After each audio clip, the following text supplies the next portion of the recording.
We are driving into the long, dark highways of Texas where danger hides in the shadows and fear follows close behind. From strangers watching in the rearview mirror to footsteps at empty rest stops, get ready for 8 disturbing true stories of stalkers on Texas highways that will leave you looking over your shoulder. But before we begin, here is something important. Most viewers make one mistake. They leave without subscribing. And by doing that, they miss out on the creepiest spine-tingling tales that only the bravest dare to hear. Do not be one of them. Hit that subscribe button now, because the road ahead is darker than you think. And the terror waiting in the night is just beginning. So tell me, where are you watching from, and what time is it there? Let me know in the comments, because tonight the highway is endless, and something is already following. Now let us begin the drive into the darkness.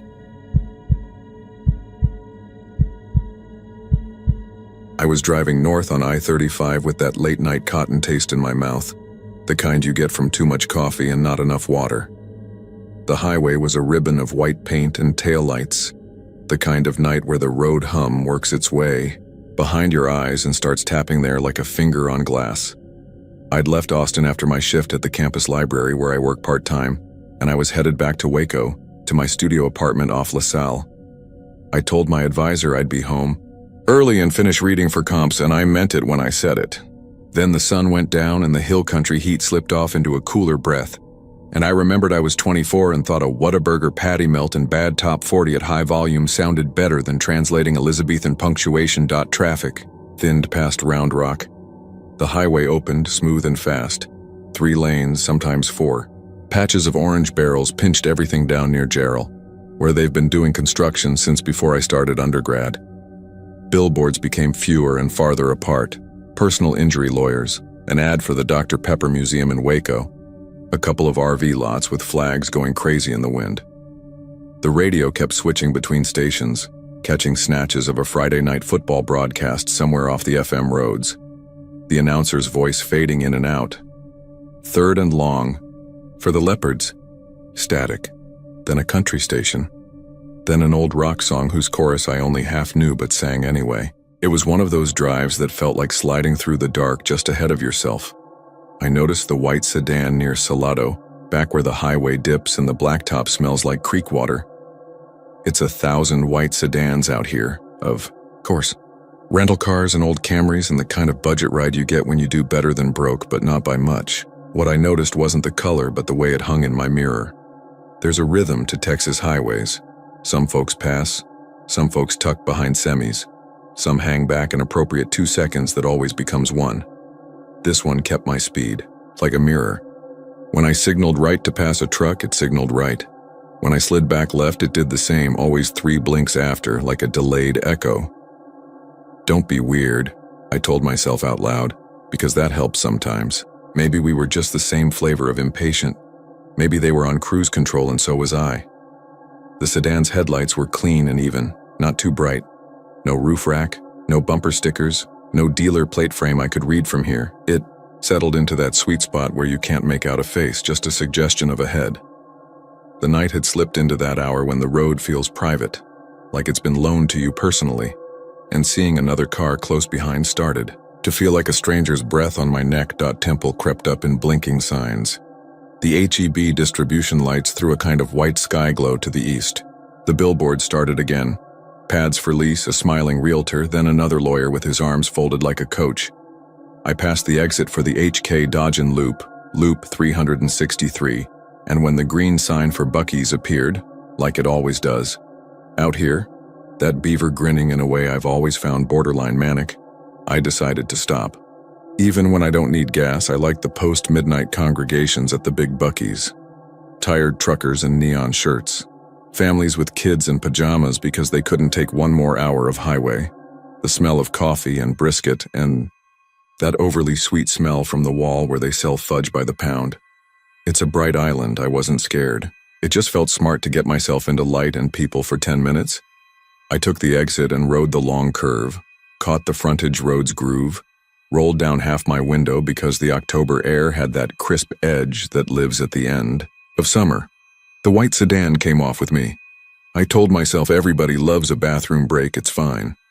I turned into Buc-ee's, the lanes broad as driveways, the canopy lit like a stadium, pumps everywhere, all red and clean. I picked a pump near the middle so I wouldn't be isolated out by the road. The white sedan kept going on the frontage road, and a knot in my chest unclenched. It rolled past the entrance like it had business, beyond me. I stepped out and the cicadas got louder, like they always do when you stop moving, like the world's volume knob jumps a notch. The wind smelled like rubber and cut grass and a little like creosote. A couple in Baylor sweatshirts walked by, yawning, the girl laughing at nothing with that breathless release that comes after too much sugar. I opened the gas tank and set the card reader, mad at myself for the little relief that felt too big. The pump clunked and coughed and then came to life. A radio played somewhere, the store speakers probably, mixing with that humming neon buzz. I watched numbers climb and thought about nothing but numbers. That was nice. Headlights drifted in the peripheral and I lifted my head. The white sedan swung back into the lot from the north entrance, slow and deliberate, signal off. It cruised, a slow loop between the outer pumps, one of those fishbowl circuits where the driver could window shop people. 2 bays down from me, it stopped. Not at a pump. In a parking space. Engine on. Lights on, then off. They died so abruptly it felt like somebody pinched my neck. The pump handle thunked when it finished, and that sharp click made me jump, embarrassed in front of no one. I forced myself to do normal things. Receipt? No. Cap back on. I looked over. The sedan idled like a cat.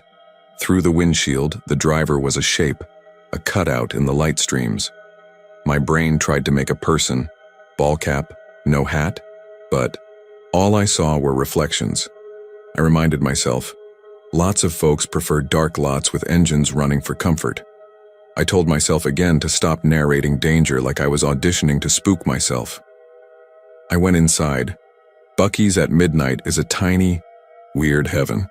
Rows of jerky, a quarter-acre of merch that looks like a beaver cult started an empire, a coffee station that could fuel an army. I used the bathroom because that was the first reason I stopped. The tile was so clean it felt like standing in a refrigerator. I washed my hands longer than necessary. On the way out, a security guard in a yellow polo nodded at me and said, "How y'all doing tonight?" Like plural was the default even for a single person, and I said, "Good, sir. Drive to Waco," because I blur words when I'm trying to sound casual. He smiled like he'd been hearing variations of that all night, every night of his life. I grabbed a coffee and a kolache and let the straw paper cling to my fingers. When I stepped back outside, the air had sharpened a degree. A train blew its horn somewhere far off, the long, mournful sequence that sounds like someone arguing with a god who won't answer. The white sedan was still there, 2 bays over, engine idle, almost imperceptible, hood barely shaking. Its headlights were still off. I told myself, maybe they have someone inside sleeping, and my brain checked the box that said, "See, it isn't about you." I got in my car and locked the doors. It isn't that I'm paranoid. I've lived in Texas a long time. Most folks are more helpful than not. But I've also worked the closing shift enough nights to know the difference between ordinary and wrong. I started the engine. Engine hums are reassuring. They are instruments you can control. The sedan's engine note rose too, soft as a breath, when you lean close to someone sleeping. I waited an extra 10 seconds, staring forward at nothing. I put the car in drive and eased out. In the mirror, the white sedan pulled from its spot. I could have turned back south to Austin, to people, but that would have been a kind of surrender I wasn't willing to give to a shape in a car. I took the frontage road to the on-ramp. The on-ramp's curve rose like a question mark into the night. I merged. The sedan merged 3 cars back, then slipped lanes smooth as a skater and settled behind me at that same indifferent distance, where a face becomes a suggestion again. I tried the simplest move, lowered my speed 10, then raised it 10. They matched without crowding, cruise control in sync. It felt like dancing with someone who knew all my moves without telling me theirs. North of Temple, the highway widens again. Billboards give way to black fields. There are sections where the light pools go thin, and it feels like you're skimming across a lake in the dark. At one of those, the sedan's headlights went out. Not slowly, off like someone blew out a candle. The mirror went black. That should have made me feel better, no more glare. But relief came complicated, a wrong kind of silence. I hit my brights and my own illumination through the road ahead in sharp relief, reflectors popping like eyes. Nothing behind, nothing ahead, just the suggestion of a floating darkness the exact size of a car's absence. I wanted to laugh. Instead, I swallowed badly and the coffee turned to acid. I did the rational things. I called my friend Rena in Waco and told her to stay on the phone with me. She sleepily swore, woke up all at once and started listing solutions like flashcards. Drive to a station, call the actual police, get the plate. Lights are off, I said too loud. I don't have a plate. She told me to take the next exit and loop back to Temple PD. You're overthinking, she said, but she didn't sound like she believed it. I promised I would if the sedan followed. The next green sign popped for a little exit. An FM road I can't remember now. Numbers slide off your brain when your stomach is doing a new trick. I signaled.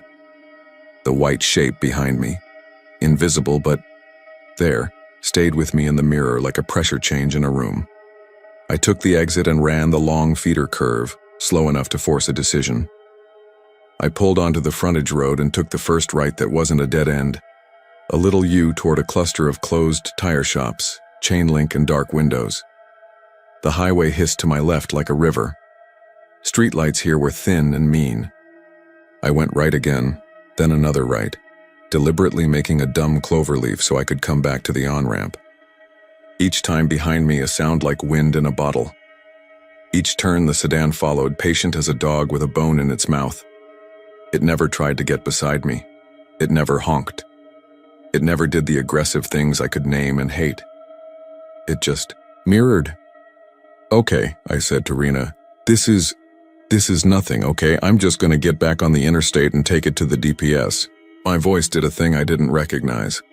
She told me to FaceTime so she could see, and I said no, because I didn't want my own face looking back at me as a witness to anything dumb I might do. At a stop sign near a dark car wash, I did something I hate in other drivers. I killed my headlights. It was a stupid idea, I know. But the primitive part of my brain wanted to see whether it would react to losing me. The night dropped on me like a lid. For 2 seconds I floated, coasted, heart, trying to go through the wrong door. In the mirror, nothing. I flicked lights back on. The sedan sat 20 yards behind me, also dark, shape carved out of the night by my own beams. It should not have been comforting to see it. It was, in a terrible way, because now it had edges. I turned right, and the road fed me a choice. Shallow U back to the southbound frontage or a straight run under the overpass that would let me north again. I went under, the concrete walls taking my sound and throwing it back. In the rear view at the midpoint I saw, just for an instant, the figure behind the white sedan's wheel, lit by my brake lights enough to show me profile. The face had that bleached look of a person who sits too far from the sun for too long, the way screen people do. The eyes didn't move. The mouth didn't either. It was like a mannequin had taken a class in not blinking. I made it back to the on-ramp with my hands too tight on the wheel. Rena was reciting 911 like scripture. I had already tapped the numbers and kept my thumb there, not yet pressing. I told myself there were safer places ahead. Troy, then Lorena, then Waco proper. I told myself the highway is seen, policed, scanned. I told myself the odds of something bad happening were low. The sedan felt like it had rewritten the odds. I merged, and there it was again behind me, lights still off. A truck passed in the left lane and washed me in sound and wind and a flash of chrome, and when it was gone, the sedan was 3 car lengths closer. My breath did a small, humiliating noise. I signaled left, moved into the passing lane. The sedan moved left. I watched for a plate, any plate. There was none. There was a smear where a plate should be, some kind of bracket, bare dot past Troy, where the road flattens and you can see the red dots of other people's fear all the way to the horizon. A fog rose from a low spot, one of those ground-hugging mists that sits in the belly of fields at night. My hair prickled like I'd wrapped a balloon around my neck. The fog swallowed the world and spit it back in pieces. In my mirror, the sedan became a glowless absence. I pressed the accelerator without meaning to. The engine complained and settled. The fog thinned. When it did, the sedan was where it had always been, exactly like time had closed and opened and kept us in the same place. "Take the next big exit," Rena said. "Go to that giant gas station in Lorena, we'll put you on. Speaker with 911. I'll be there in the morning if you need me, I swear." I said okay in a voice like someone else's. The Lorena exit sign came and went fast, and I didn't take it. I don't know why. The white sedan seemed to press me forward by simply existing. Past the signs for Hewitt Drive, past the way, the highway tilts just so as it wraps toward Waco proper, past the billboards where the pastors look like men who pay too much for jeans. The city glow pooled ahead now. Not just Temple's whitewash, but Waco's mixed brew. Stadium lights at McLean when there's a game, warehouse security, the warm sodium of street lamps. If I could get to the University Park's exit, I could swim in light and people. I could make this a thing you tell and then laugh at yourself for telling right. Before the split where 35 does that big generous curve and the river smell comes in, the sedan's headlights popped on again. And the car closed distance in that way where you want to tell yourself you imagined it, but your body felt it first. I had space to move right, I didn't. The sedan crept one car length closer, then one more, like it was measuring me. My phone buzzed. Rena had sent a text, a single word. "Plate?" I had nothing to send back. There's a trick some folks use when they think they're being followed. You don't go home. You go somewhere public. You keep other people between you and whatever is behind you. But there's a different problem when whatever is behind you wants to keep you between it and the rest of the world. That was how it felt, like I had been recruited against my will into someone else's private theater. At the split, I made a last-minute decision and took the exit for a cluster of hotels near the river, the kind that all looked like they were delivered on a truck. I told myself, lobby light, overnight desk, cameras. I rolled up to a four-way under two white LEDs, stopped fully, signaled, turned. The sedan followed and coasted to a stop opposite me, kitty corner at the same four-way, windows dark. We sat there, our engines ticking. The night smelled like pool chlorine and something else sweet like cut oranges. I watched the car watched me. A housekeeper's cart squeaked by inside one of the hotel lobbies and the motion spiked my heart absurdly. I went straight instead of turning right. The sedan went straight too. I circled the hotel and returned to the same four-way as if returning, to a word you can't remember how to pronounce. This time I stopped longer. I forced myself to look away from the mirror and into my own car. Even with the AC on low, my window glass held a faint film, a memory of the day's breath. On the rear driver's side pane, in the low light I saw a smear I didn't recognize. It looked like a handprint, but only just like the ghost of one. I laughed at myself and then didn't because the laugh sounded like a weak hinge. I rolled on and made for the hotel's front canopy. A woman in a maroon blazer stood behind the counter inside. I put the car in park in the loading zone and felt better at the thought of another human with a job that would require her to call someone if I asked. I looked back one more time at the sedan. It had stopped at the far end of the lot, nose pointed out, idling. My mirror, cheap and convex, made it look like a toy.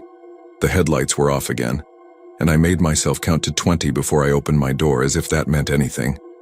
The air hit me with that Waco River damp, even from blocks away. The cicadas had quieted a notch, replaced by train murmur and the occasional rattle of a shopping cart someone pushed too far. I took 5 steps. 10. Nothing moved behind me. Inside comma, the lobby smelled like lemon cleaner. The woman at the desk smiled like she'd been waiting for me, but not in a weird way. Just the way people who work nights come to recognize the freight of every face that arrives after 11. "Evening," she said. "Y'all checkin' in?" "Actually," I said, and heard the brittle in it. This is going to sound dumb, but there's a car that's been following me from Temple, white sedan. No plate I can see. I think it's still out there. Can I wait a minute here? And if someone comes in behind me looking," I trailed off. I didn't know how to finish without becoming a person the desk clerk files a story about later. She glanced past me at the glass. The parking lot gave us the flat reflection of ourselves and a few broken islands of clearer view where the lights hit. "You want me to call someone?" she asked. There was no silly in it, no dismissing. I loved her a little for that. I said, Maybe just stand with me a second." She stepped around the counter without hesitation, and we both looked out. In the far corner of the lot, the white shape was there. Within the hotel glass's double reflection, it looked like a boat under ice. We watched it while nothing happened. I felt foolish, and also like I had done the one adult thing I could do, which was put myself in the company of another adult. After a minute that felt like 3, the sedan rolled forward slow as a thought and glided past the entrance, then out onto the access road. It didn't turn back toward the interstate. It kept along the feeder, then disappeared behind a stand of planted oaks. The desk clerk said, "Well," and I said, "Well," and we both tried to make our mouths look normal. "Room key?" she asked, almost joking. I said I had to be in Waco, that I lived there, that I just needed to catch my breath and then I'd go. "You drink water," she said, and produced a bottle from under the counter with the easy competence of someone who keeps the things that calm people close at hand. "And next time you pull in, honk twice, I'll watch the door." I promised I would. I thanked her 4 times like a stuck record. In the car again, I felt like a person re-entering a bathtub that might be too hot, bracing for the sting. The rear window caught under the canopy lights showed me that faint smear again. 3, 4, 5 marks like the pads of a palm. Then the drags of fingers as if someone slid their hand down in wet weather and left it to dry. I told myself I hadn't seen it earlier because it was just that. Dry grime shaped by my own imagination into a print. I told myself an obvious story: the gas pump, the ragged paper towels in the dispenser, my own dirty hands. Simple. I wish it had felt simple. I got back on the access road and threaded to the on-ramp, and the highway took me in like a big animal that doesn't care who's on its back. I kept the radio off. I kept the windows up. I kept the speed legal. I told Rena I'd chickened out and stopped at a hotel, and that a very nice woman had watched a car with me until it went away and that everything was fine. She said, "Good," like a prayer, and told me to text when I got in. We hung up because I wanted my ears for the road. I made it home without seeing the white sedan again. The old bridge lights over the Brazos made their lit triangles on the water, and for a second I thought, it's done. I parked in my spot behind the building, half under a pecan tree that drops shells like shrapnel all fall. The outside lamps on the stairwells cast that cheap sodium glow that turns everything the color of old mustard. I got out and slung my backpack over my shoulder and did the thing where you plan to look at nothing and everything at once, and that actually worked. Nothing moved. No cars idled. A possum took its time under the dumpster like rent was paid up. Upstairs, comma. I locked the deadbolt, set the chain, left the porch light on. My apartment smells like coffee and dust no matter what candle you burn. I put the bottle of water on the counter and left my keys beside it, and went back down the stairs because the thing about feeling watched is that it transmits. It doesn't die. I told myself I was going to check the car because of the smear, because I didn't want to look at it in the morning and feel dumb for having let it perspire and stick there. That was half true. The other half was that I wanted to stand in the lot with my car and the big Texas night and tell whatever had reached out that I wasn't a thing you touch. The air had cooled enough that my breath made no bloom. A train sang again, further off now, like someone slowly pulling a zipper through clouds. The pecan shells cracked constant under my feet. I rounded the trunk and looked at the rear driver's side window. The handprint looked clearer now. A palm, a little larger than mine, and thin fingers splayed. But the smear was wrong for a print made from the outside. The drag of it trailed upward, not down. If someone had slid their hand down the glass, gravity would draw the streaks lower, not higher. I told my brain to shut up for 1 second. I pressed my own palm against the outside of the glass, fingers spread, felt the cool pain. When I pulled my hand back, I left a foggy patch. The smear on the other side didn't match it. The distance, off by a fraction that made my stomach go small. I cupped my hands to block the sodium glare and peered in. The apartment lights behind me tried to own the reflection, but I found the right angle. breath held, head cocked, and saw into the dark of my car the way you do into an aquarium when the room lights are wrong. Books on the back seat. An old blanket. A forgotten takeout bag empty, and on the inside of the glass where the smear seemed to be, a faint powder, dust from months of highway, had been disturbed and dragged. I leaned closer. I don't know why. I put my face near enough that if anything had been poised in there waiting, it could have fogged the glass with me. The handprint was inside. I didn't scream. Screaming felt like something you do when there's a person to aim sound at. There was no person. There was only the shape of a thing that had touched from a place I thought was mine. I unlocked the car and opened the rear door, and a smell came out like hot plastic, and the last of the afternoon sun and something else faintly sweet, like the way old tires smell when it's just rained. I pulled the blanket back like a magician, revealing nothing. I stuck my head in the footwell and put my phone's light under the seat. Dust bunnies, a pen, a penny, nothing. The world stayed stubbornly ordinary. I sat there with my knees half in the car and the rest of me shaking in a way that made my teeth tap. The cicadas kept their one-note hymn. A neighbor's TV laughed at something 3 doors over. I closed the door carefully, like maybe I could trap the part of the night that had gotten in and convince it to behave. I walked upstairs again, and the stairwell light clicked off halfway up because it's on a timer, and I had to wave my arms like a drunk to make it wake back up. In the apartment, I locked everything twice, and then a third time for no reason. I turned on the TV and turned off the sound and sat in the blue light because blue light feels like anything but night. I slept eventually. Not well. My dreams were all car interior, all glass, all that sound of tires moving over those little joints in the interstate that go da-da-da-da like a heartbeat that isn't yours. In the morning, when the sun came through, it felt like being forgiven for something. I went down to the car and the handprint had faded back into general dust. You could convince yourself it hadn't been there. You could tell a story in which the night had tried on your fear and then hung it back in the closet. For 2 weeks, nothing. I drove the same stretch from Waco to Austin and back twice more for class and for work. I passed Temple at different hours. I stopped at Buc-ee's once at lunch, once not at all. Everything looked like itself. In the good daylight, everything is honest. But the night is where stories live because night erases details you rely on to know what's real. One Thursday, I left the library too late again, more because I'd lost the argument with myself than because anyone needed me there.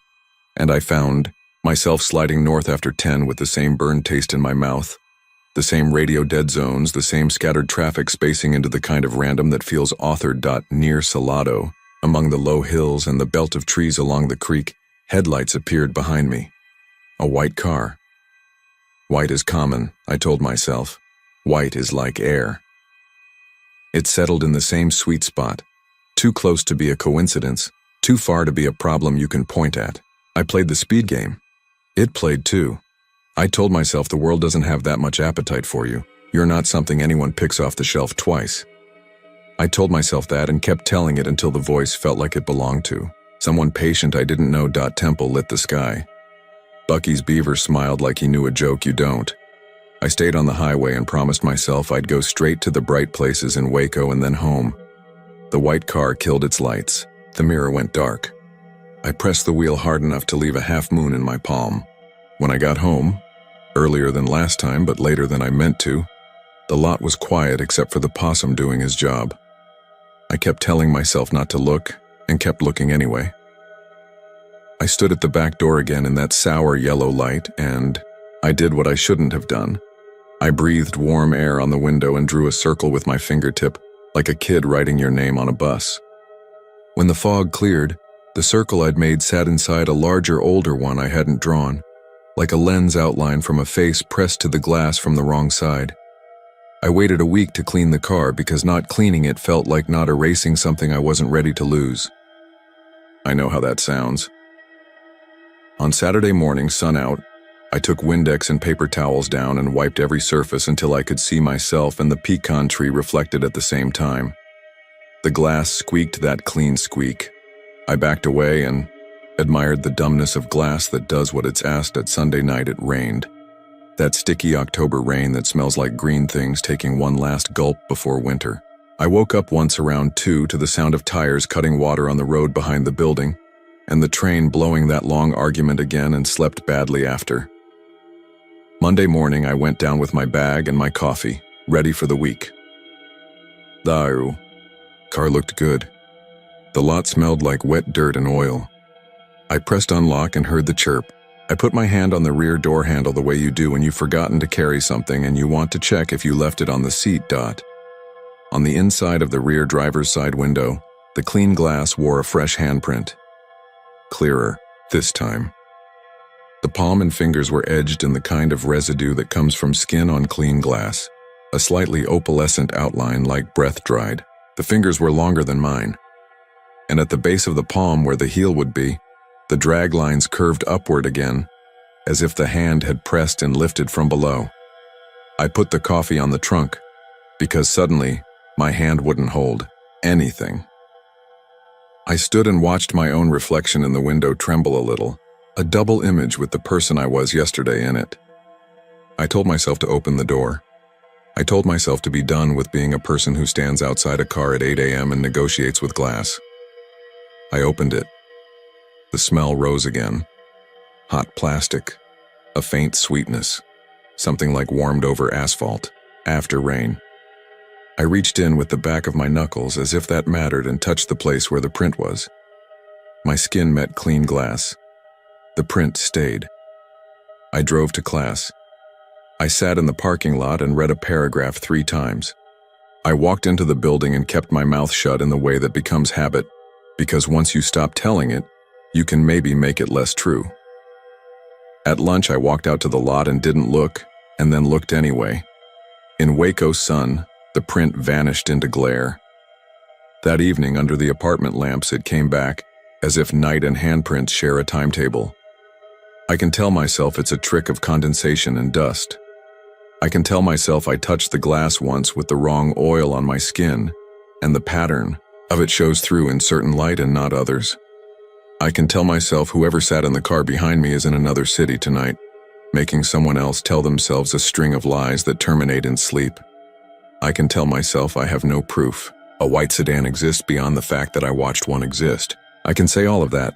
And still, sometimes when the train pulls the dark open with its horn and the cicadas go quiet to listen, I dream of glass and of the elegant, patient way a hand can introduce itself through a surface you thought divided. The world cleanly . On nights I have to take I-35 late, I catch myself driving in the middle lane like a compromise, like the road might accept that I'm not choosing a side. The mirror shows me what I need and what I don't. Sometimes a white car follows and sometimes it doesn't. Either way, when I park, I check the window. I don't breathe on it anymore. I don't draw circles. I don't give the night anything to write on . And still, some mornings, there it is. 5 long fingers. A palm like a word smeared but never said. The print has a way of finding itself back to the exact same place, like it knows the shape of my fear and wants to try it on again. The strange part is, I believe it would look like that from the other side too, clearer if you stood in the back seat and pressed your hand to the glass and left it there long enough to feel your heartbeat in your fingers. I can't prove any of this to you. I don't think I could prove it to myself if I set up a camera. I think it would show me sleeping on ordinary nights and argue with me about the others. A security guard at Buc-ee's told me once when I stopped on a different night and found myself telling him more than I meant to, that it's not unusual for people to think they're followed out here. It's dark. It's long. The road plays tricks, he said, like heat. He said it kindly, a way to give me back the keys to my own story. He didn't ask about the handprint because I didn't tell him. You learn which parts to protect. You learn the maps that keep you moving. But now when I come up on Temple from the south and the lights go white on the horizon and the beaver grins, I always feel something unclench and clench again at the same time, like 2 doors trying to close around the same body. And when the October air cools and the radio catches that warped voice from a high school game out on some FM road, and when the road ahead opens like a silver belt, and the road behind goes quiet in the mirror, I breathe and count and say, the Normal things out loud that anchor you to the car you're in and the place you live. I tell myself to stop narrating danger and then I narrate it anyway. I drive. I go where the highway chooses to take me. Some nights the white sedan exists only as a story a person tells to make sense of a smear on glass. Some nights it exists, like weather, the kind that arrives without announcing itself and hangs there over fields you've never stopped to walk. Either way, when I get home, I lock the door and stand with my back to it and listen for the hallway light to click off. Then I sit with the TV on mute and the sound of the train far away and a handprint that sometimes returns on the inside of the rear window. And in the reflection where my face should be, I wait for it to fade so I can believe just a little that it was never there at all.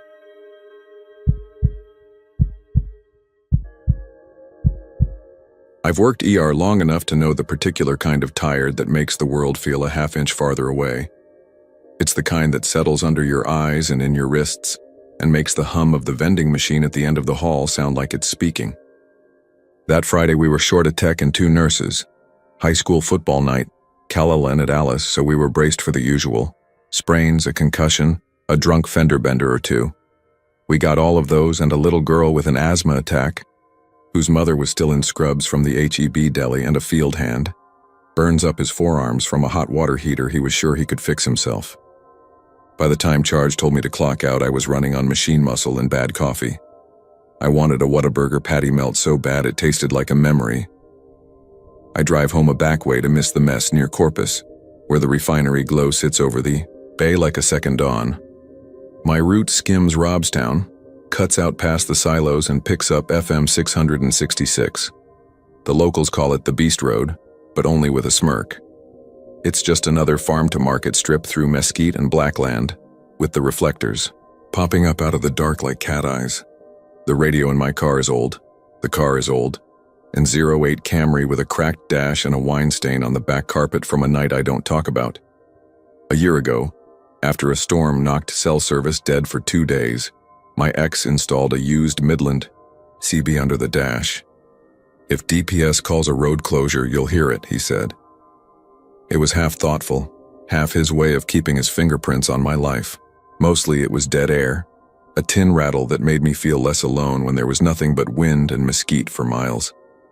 I rolled out of the hospital lot, crossed Staples, slid under the last green-yellow wash of a Stripes canopy on Leopard, and the city peeled away faster than I realized. The road went from concrete to that softer South Texas asphalt that sweats in August and holds heat well past midnight. I could smell it through the vents. I passed the Nueces County Fairgrounds and the train tracks where you always have to squint for a headlight that isn't there until it is. Cicadas were loud enough that when I cracked the window, the sound sat right in my lap. On the CB, Channel 19 hissed.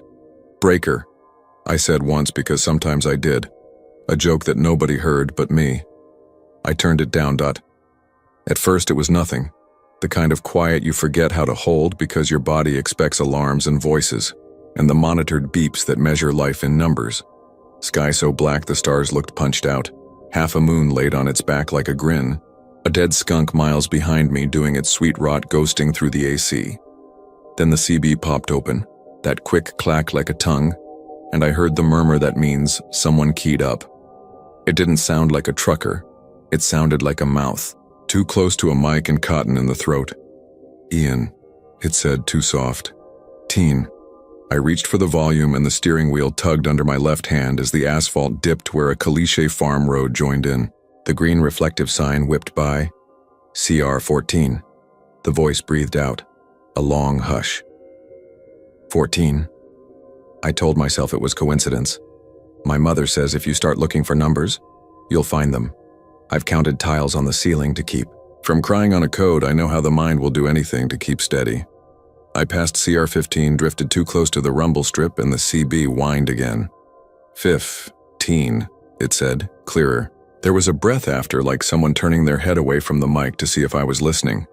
I killed the CB and immediately felt stupid for it. The Camry's dash clock clicked over to 12:49. On 666, the county road signs come a little crooked, pocked with buckshot, taped with lost dog and yard sale arrows. I kept my eyes on the white line. Ahead, the beams picked up a box turtle about the size of my palm. It was already dead, Anyway, I could have saved it long gone. 2 miles later, I turned the CB back on because silent felt like giving in to something. And I was too stubborn for that. 16, the voice said as the green sign flashed 16. It's one thing to hit coincidence twice. 3 times starts to feel like a diagnosis. I told myself someone ahead of me had a scanner, or some bored kid on a base station with a map open on the kitchen table. I told myself all the reasonable things.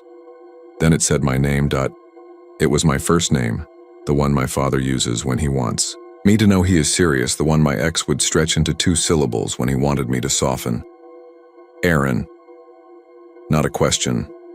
The way a triage nurse says a name at 4 a.m. to a sleeping drunk, because we learned if you keep your voice too careful, people don't come back from wherever they go when they're too far down. Every hair lifted along my arms. There's a particular cold that runs along the spine when you realize you are being watched through glass. I checked the rear view and saw nothing. It was just me and that endless 2-lane and the hard left-right of the reflectors at a shallow curve. I reached for the CB mic and hesitated, then did it anyway. "Who is this?" I said. My voice sounded like it did when I called a time of death. Calm, because it had to be. The radio was quiet. I let it sit, and the miles slid underneath me. On the shoulder, running lights blinked where a tractor sat, half hidden. A pair of deer stood on the ditch edge, heads up like they were waiting for a sign. The voice came back softer. 19. It said into the cloth hiss of cheap electronics. 19. I hadn't reached 19, not yet. There was a 1-second lag where my brain tried to fix the math and my hands tightened. "If this is a joke," I said, "it's not funny. I don't know why I talk to the dark. Maybe because the dark always answers, even if your answer is just the sound of your own breath." I made the sign of the cross without meaning to. Somewhere to my left, out in the fields, a dog barked twice. At mile 19, the CB popped louder, like whoever it was leaned right into the mic. 19, the voice purred, and this time it added, "Aaron." I didn't mean to, but I braked a little, just enough that if someone was behind me, they'd have to check up. Headlights swelled. Not just headlights, high beams, hard white, that washed the world flat and put my interior in silhouette. I hadn't seen anything in the rear view before they were right on me. I cursed, eased back up to 60, then 65. The other set tucked in tight, so close the glare chewed at my mirror angles no matter how I flipped them. The grille was the old kind, rounded, wide, late 90s Chevy, green paint oxidized to chalk, a primer gray hood like the skin under a bandage. The emblem was gone. The front license plate was either folded back or missing. Where the windshield should have reflected my own headlights, it looked black. I moved my hand to my phone on the passenger seat, thumbed the side button to wake it. No bars, not even a flicker. Out here you get stretches where the world goes, quiet on purpose. I drew a long breath and flattened around 68. If you speed on 666 at night, DPS will eventually introduce themselves. If you go too slow, you look like prey. The truck stayed on me. 3 car lengths, 2, then a single breath back. I could see the bolt where the driver's side mirror had been and wasn't anymore. I could see the driver too, the way you can, from the life-lit glow of your own dash reflected back at you. A head turned square forward, a nose long and thin, hands at 10 and 2, like a student. No face details, just the impression that whatever moved the hands was moving them with careful practice. I checked the mirror to catch eye shine and got the cold slap of understanding. I couldn't tell if he was blinking. He never checked his mirrors. Not once. "This is 19, the radio murmured, like it was grinning. 19. 19. I tried to think of everything they tell you in classes for young nurses who leave at odd hours, as if the darkness has different rules.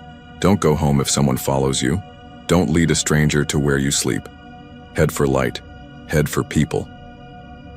I rolled options through my head. I could peel east to FM 624 and cut back to Kalalan, but that took me farther from a 24-hour spot. There's a Stripes at the junction with 44, bright as a spaceship, where you can always find someone filling a styrofoam cup or wiping the windshield with that squeaky green sponge. I flicked my blinker, stupid, a reflex, and took it up to 70. The truck matched me breathing on my bumper dot. The CB crackled like a campfire. 20, it said, but I could still see the 19 marker receding in my rear glass. 20, it said again, patient like a nurse counting respirations dot. By the time the canopy lights of the stripes showed over the mesquite, my shoulders ached from holding myself small. I didn't take the first entrance where you can loop, around the diesel pumps. I took the second near the ice coolers. I swung in, cut across to the far side where the light was brightest and the security cameras sat under bulged glass. The truck didn't follow. It rolled past, smooth. The brake lights didn't flare. It coasted into the dark shoulder across the two-lane and stopped. No headlights.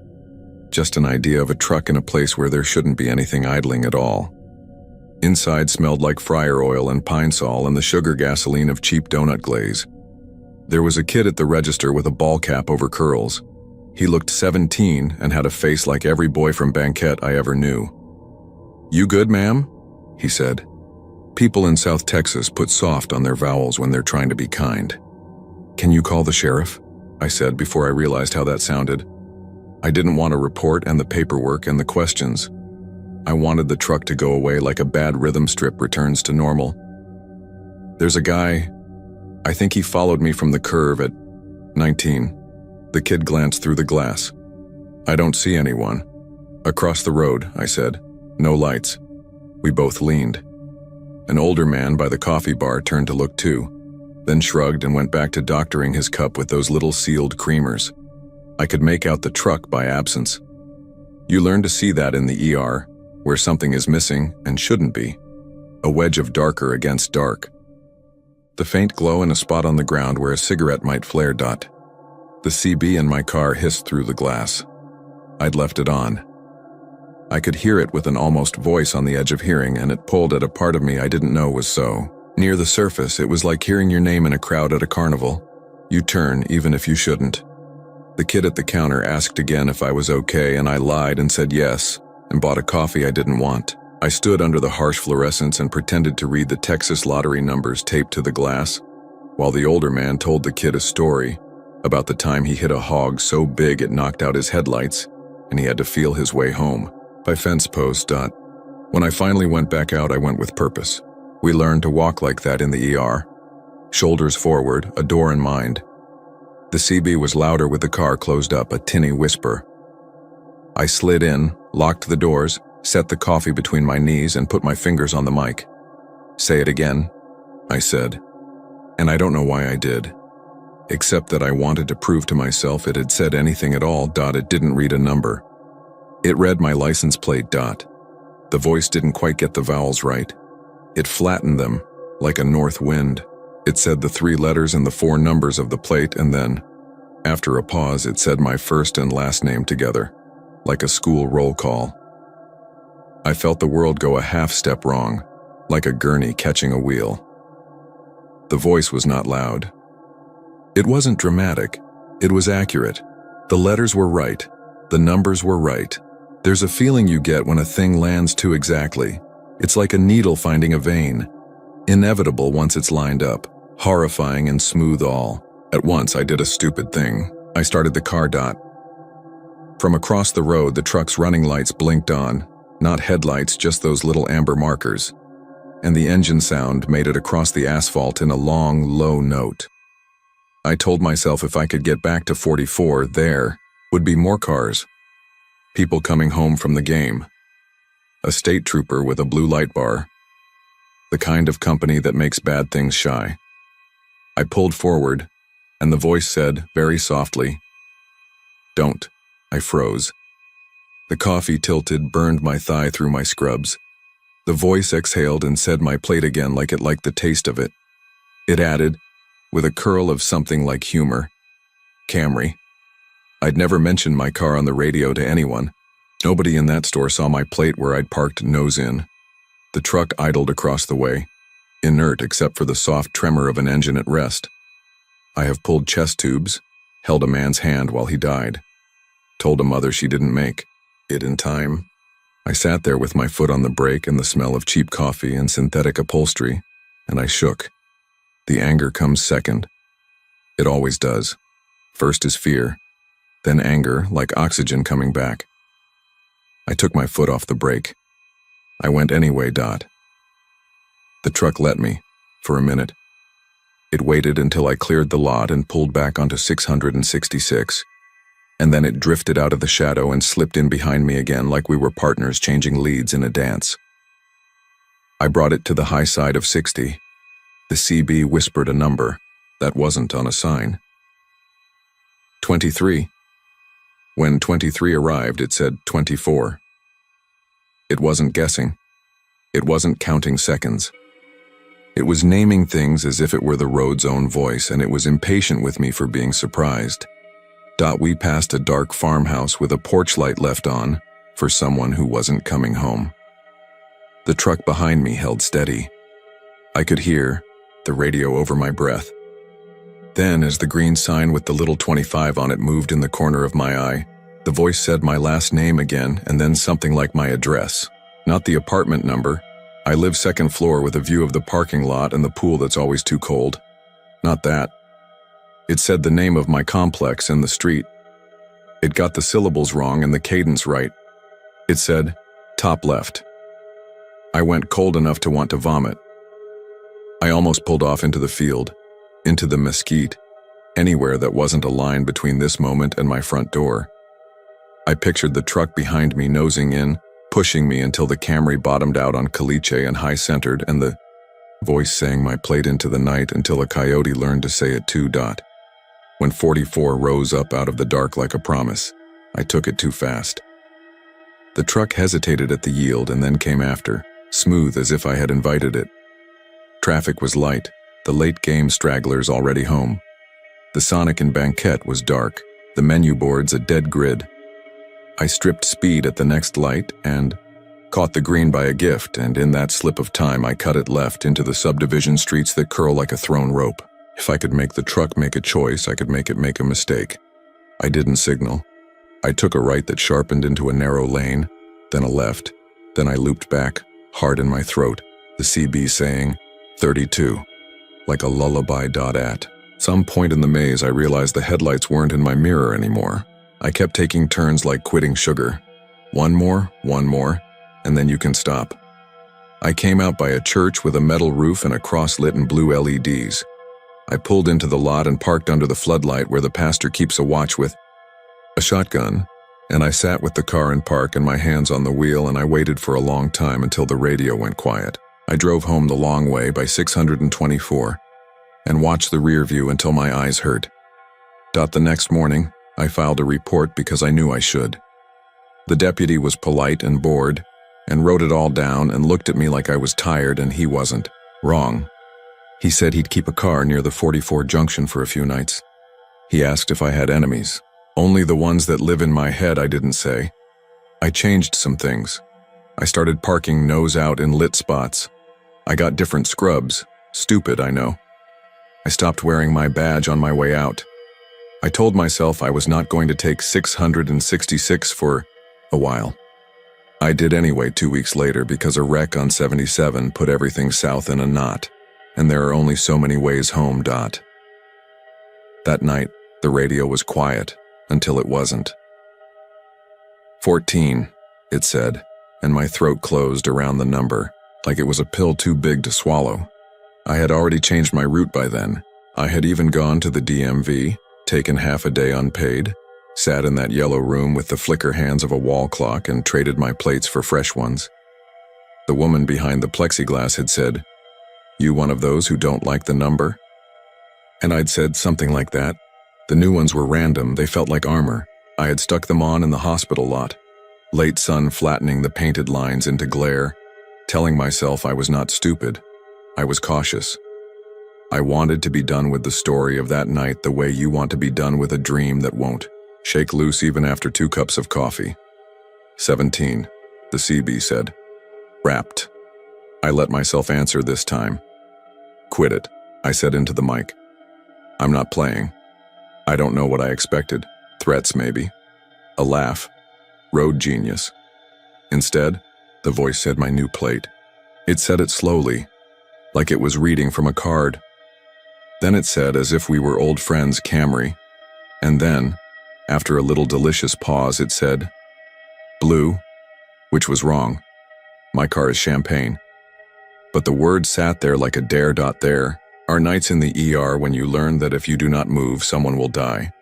There are nights when you learn that if you move wrong, you will carry it in your bones for years.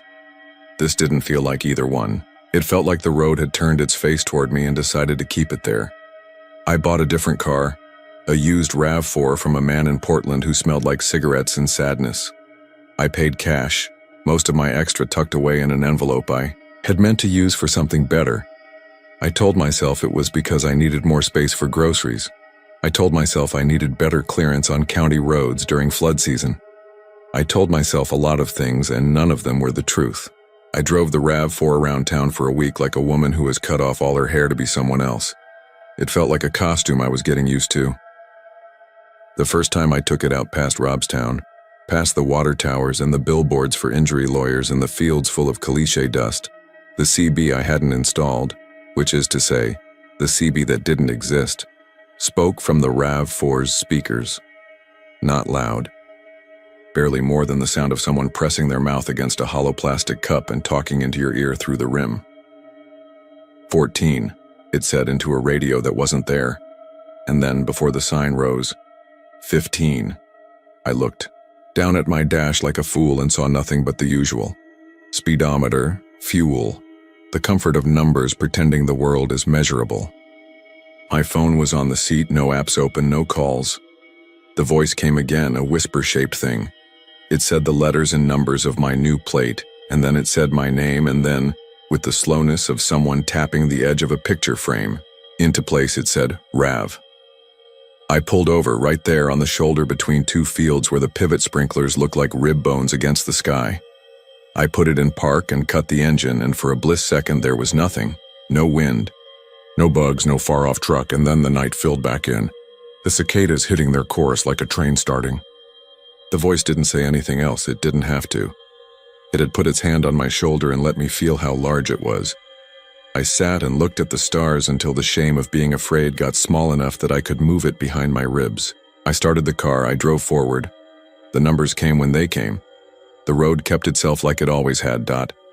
If this story had an ending, it would be this part right here, where I tell you I moved, or that it stopped, or that I always take 44, now and never turn on to 666 because I am not that stupid anymore.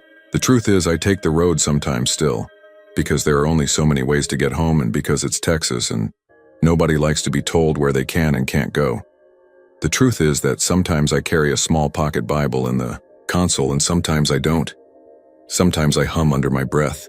Sometimes I turn off every radio and the air goes quiet and my heart clicks along and the signs show themselves when they want to, and the road can keep its secrets a little. There are nights when I hear it as soon as I pass the county line. Get the year. Voice like breath pressed through cloth. It says numbers with a patience I recognize from a bedbound man teaching his grandson to count change from a jar.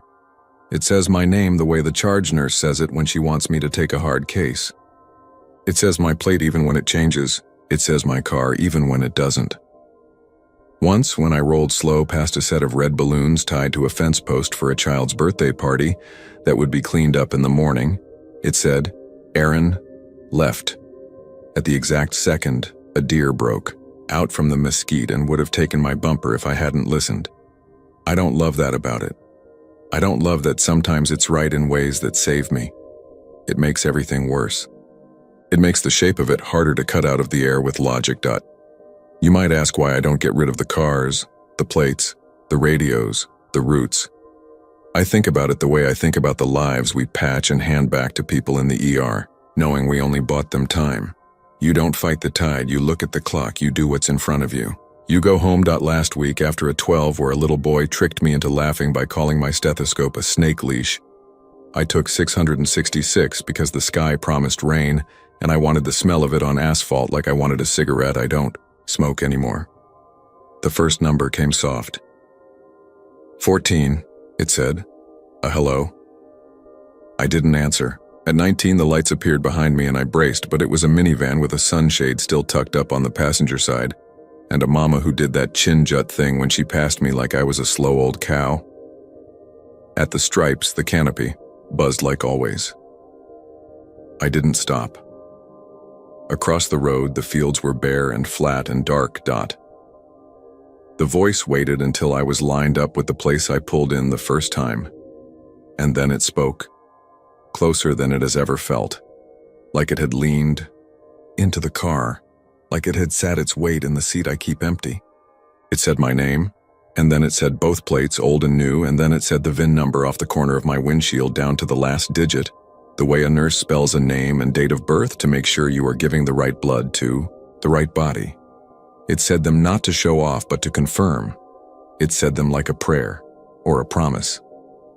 And then it said, like it had been waiting to share a secret, home.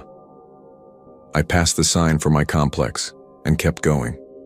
I took 624 another, 5 miles, then 10, then too far until the anger burned clean and only bone was left.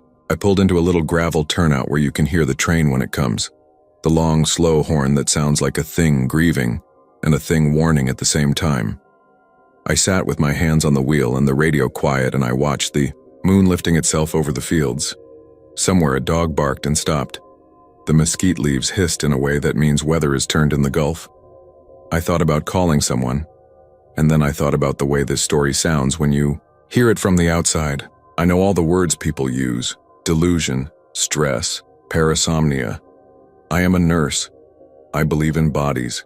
I believe in blood pressure and respirations, and the moment the color comes back to a face.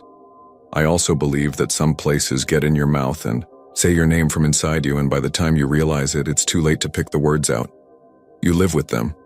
You learn the harmony. I drove home when I could. I parked nose out in the light. I slept with the window unit on high so the fan could fill all the cracks where something else might get its whisper in. I dreamed about mile markers. When I woke, I could almost remember how the next one spoke. I went to work and taped another name tag on my chest, and the world held together because it had to. Because that's what it does when you ask it. If you're ever out there past midnight, if Friday night football's let out and you're making the long black run past Banquette or Blunzer and the mesquite stands with its arms out like a man wanting to dance, turn the radio off or don't. It doesn't matter. The numbers will mind themselves. The road will keep its own count. If you hear your name, don't answer, or do. It doesn't matter. If you're looking for me, I'm the taillights under the slow sky keeping the steady 64 because I've learned where the dips in the asphalt try to throw you and where the county road signs lean and which one has the bullet hole that looks like a star. If I pull into the stripes, I'll park under the brightest patch of light and I'll watch the glass in the road and the part of the night that always looks like a man with his hands at 10 and 2 not blinking, and I'll breathe until my breath sounds like the CB static. If a voice says home, I won't argue. I'll go somewhere else for a little while. It makes no difference. The numbers will still be waiting. The road will still know me. And when I turn the key in the morning, when the world reassembles itself by habit, I'll hear it in the hum behind the fan, as soft and ordinary as wind, saying a name only I should get to say and saying it like it belongs to it now. Mine.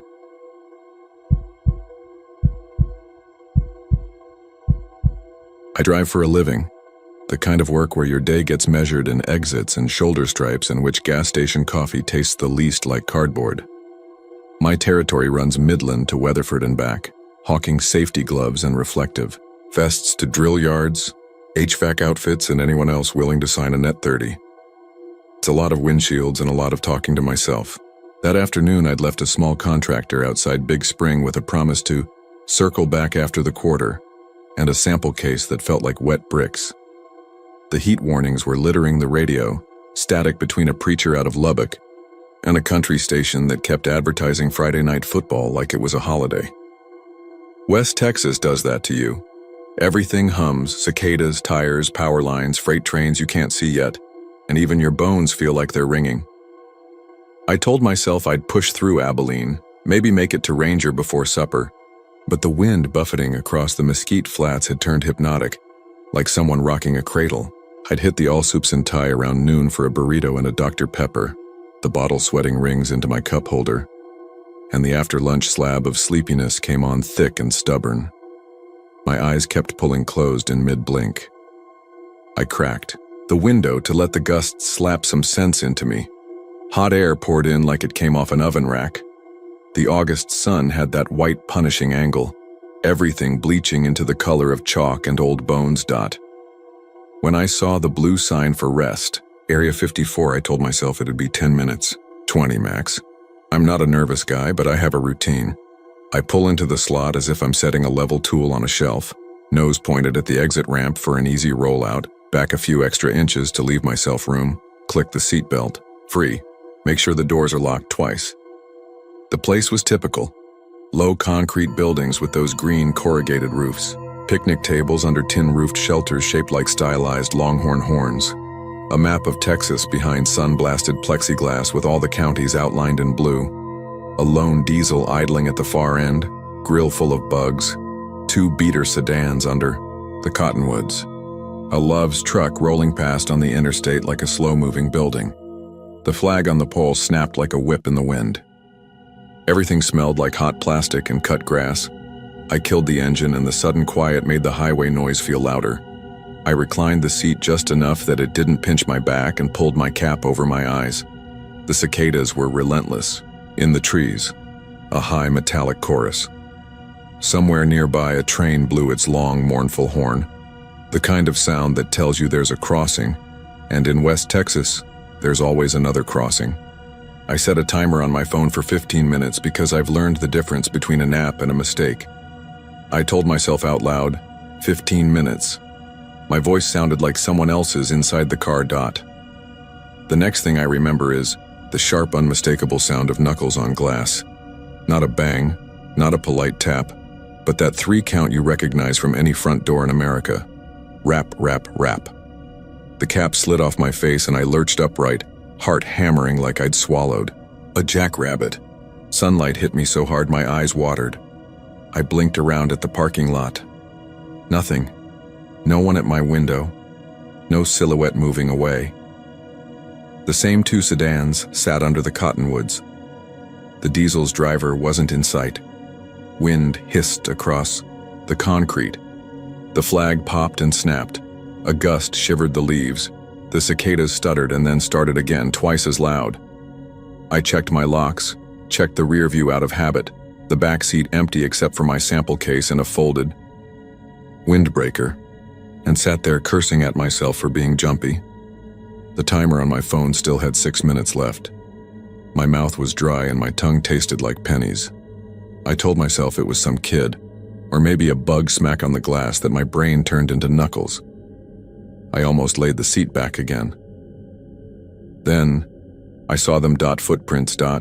They were darker than the sun-bleached concrete, circles and ovals that made a path around my sedan, like someone had traced a slow loop. The first set looked like boot prints, the heel and edge defined in a way that said work, the kind of tread you'd see in red dirt on a job site. The second set, there shouldn't have been a second set, were bare. Full toes, the arch, the heel depressed so faint you'd miss it if you weren't staring.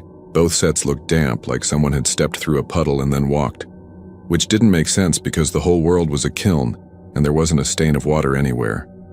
A bottle of water left the faintest mark on that concrete before it flashed off, but these prints were stubborn, darkening at the edges as if something kept feeding them. Every hair on my arms came up.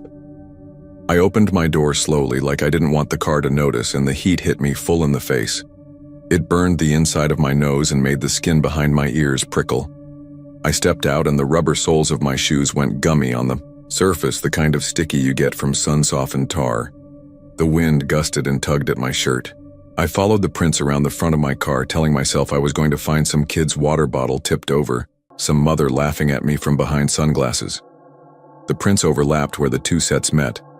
Boot, then bare, bare, then boot. Like 2 people had paced and argued. They led me around the hood, past the grill where dead grasshoppers were baked into a crust, and then they just thinned. 4 steps past my front bumper, they went from dark to faint to nothing, erased in the hot glare like the sun had licked them up. I was breathing too shallow. Not the way you do when you're running, but the way you do when you're trying not to make a sound. I backed away from the prints and felt stupid for being scared. A water jug, I told myself. Some lineman rinsed off and walked a circle on a dare. The bare feet belonged to some teenager. The boots belonged to a dad. Life is simpler when you're not tired. I decided to splash water on my face and reset my head. Inside the men's building, it was 10 degrees cooler, and the light went from desert white to fluorescent blue. The smell was the chemical lemon of cleaner, and underneath that, the iron tang of water that comes up from deep. The sinks were automatic. The hand dryer, one of those jet ones, had air blade in chrome letters and a scar down the side where somebody had keyed it. The stalls were the old kind with gaps you could look through if you were rude. Steel partitions painted a color that might have once been green. A lone flyer was taped above the urinal. Report human trafficking, you are not alone. The letters had been sun-faded to the color of bruised. Nobody else was in there.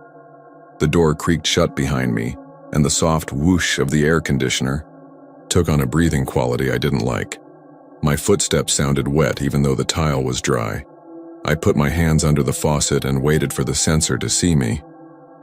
The water came out warmer than I wanted, then cooler, then spasmed hot again as if the pipes were arguing. I cupped it to my face and let it run into my beard. When I lifted my head, the mirror threw me back something I didn't want to recognize.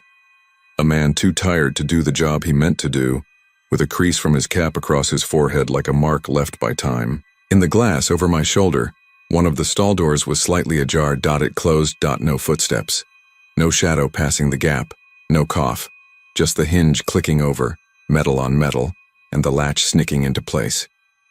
I told myself the air conditioner had kicked harder, the way it does in old buildings, pressure differential, simple physics. I swallowed water going down the wrong pipe and coughed hard enough that I saw stars for a second. The cough echoed in the tiles as if someone else was hacking along with me. The hand dryer on the wall roared to life by itself, a blast of hurricane air that grabbed at my shirt and fluttered the corner of the human trafficking flyer. It cut off dead. The silence that rushed back in was so loud it buzzed. Another stall door closed, the one at the end. A slow, deliberate swing and a careful, almost polite click. The hinge squealed a note like a kid dragging a fork over a plate. "Someone's in here," I said, because I thought that would make it normal. No answer. I bent my head to the mirror because I couldn't make myself turn around fully. In the reflection, I could see the thin strip of floor under the stalls, the gray tiles, the damp scuff I'd left, and nothing else. No shoes, no boots, no bare feet. The door had closed on nothing. Then a sound that doesn't belong in a bathroom, not even a busy one. A soft, measured knock on metal, not on the door but on the side of a stall. 3 knuckles, the same tempo as the glass, rap, rap, rap. I turned so fast I bumped my hip into the sink. The pain grounded me for half a breath. "Hey," I said, and my voice sounded too loud. "Jokes over." The fluorescent tube over the far stall flickered twice and steadied. It gave the impression that something had moved, that the light had had to ripple around it. The gap between the stall door and the frame seemed narrower the longer. I stared. I could feel the little muscles in the back of my neck lock up, the ones that go first when you're bracing for a football hit. On the floor beneath that end stall, water began to seep out. It came in a thin line at first, then in drops, then in a narrow fan, the way it does when someone's just stood up out of the shower and it runs off their heels. It spread toward me with purpose, stopping a shoe length away and went no further. I ran. I didn't do a dignified walk. I clattered. The door opened so hard it hit the stopper and bounced back. The wind outside struck me like an open palm.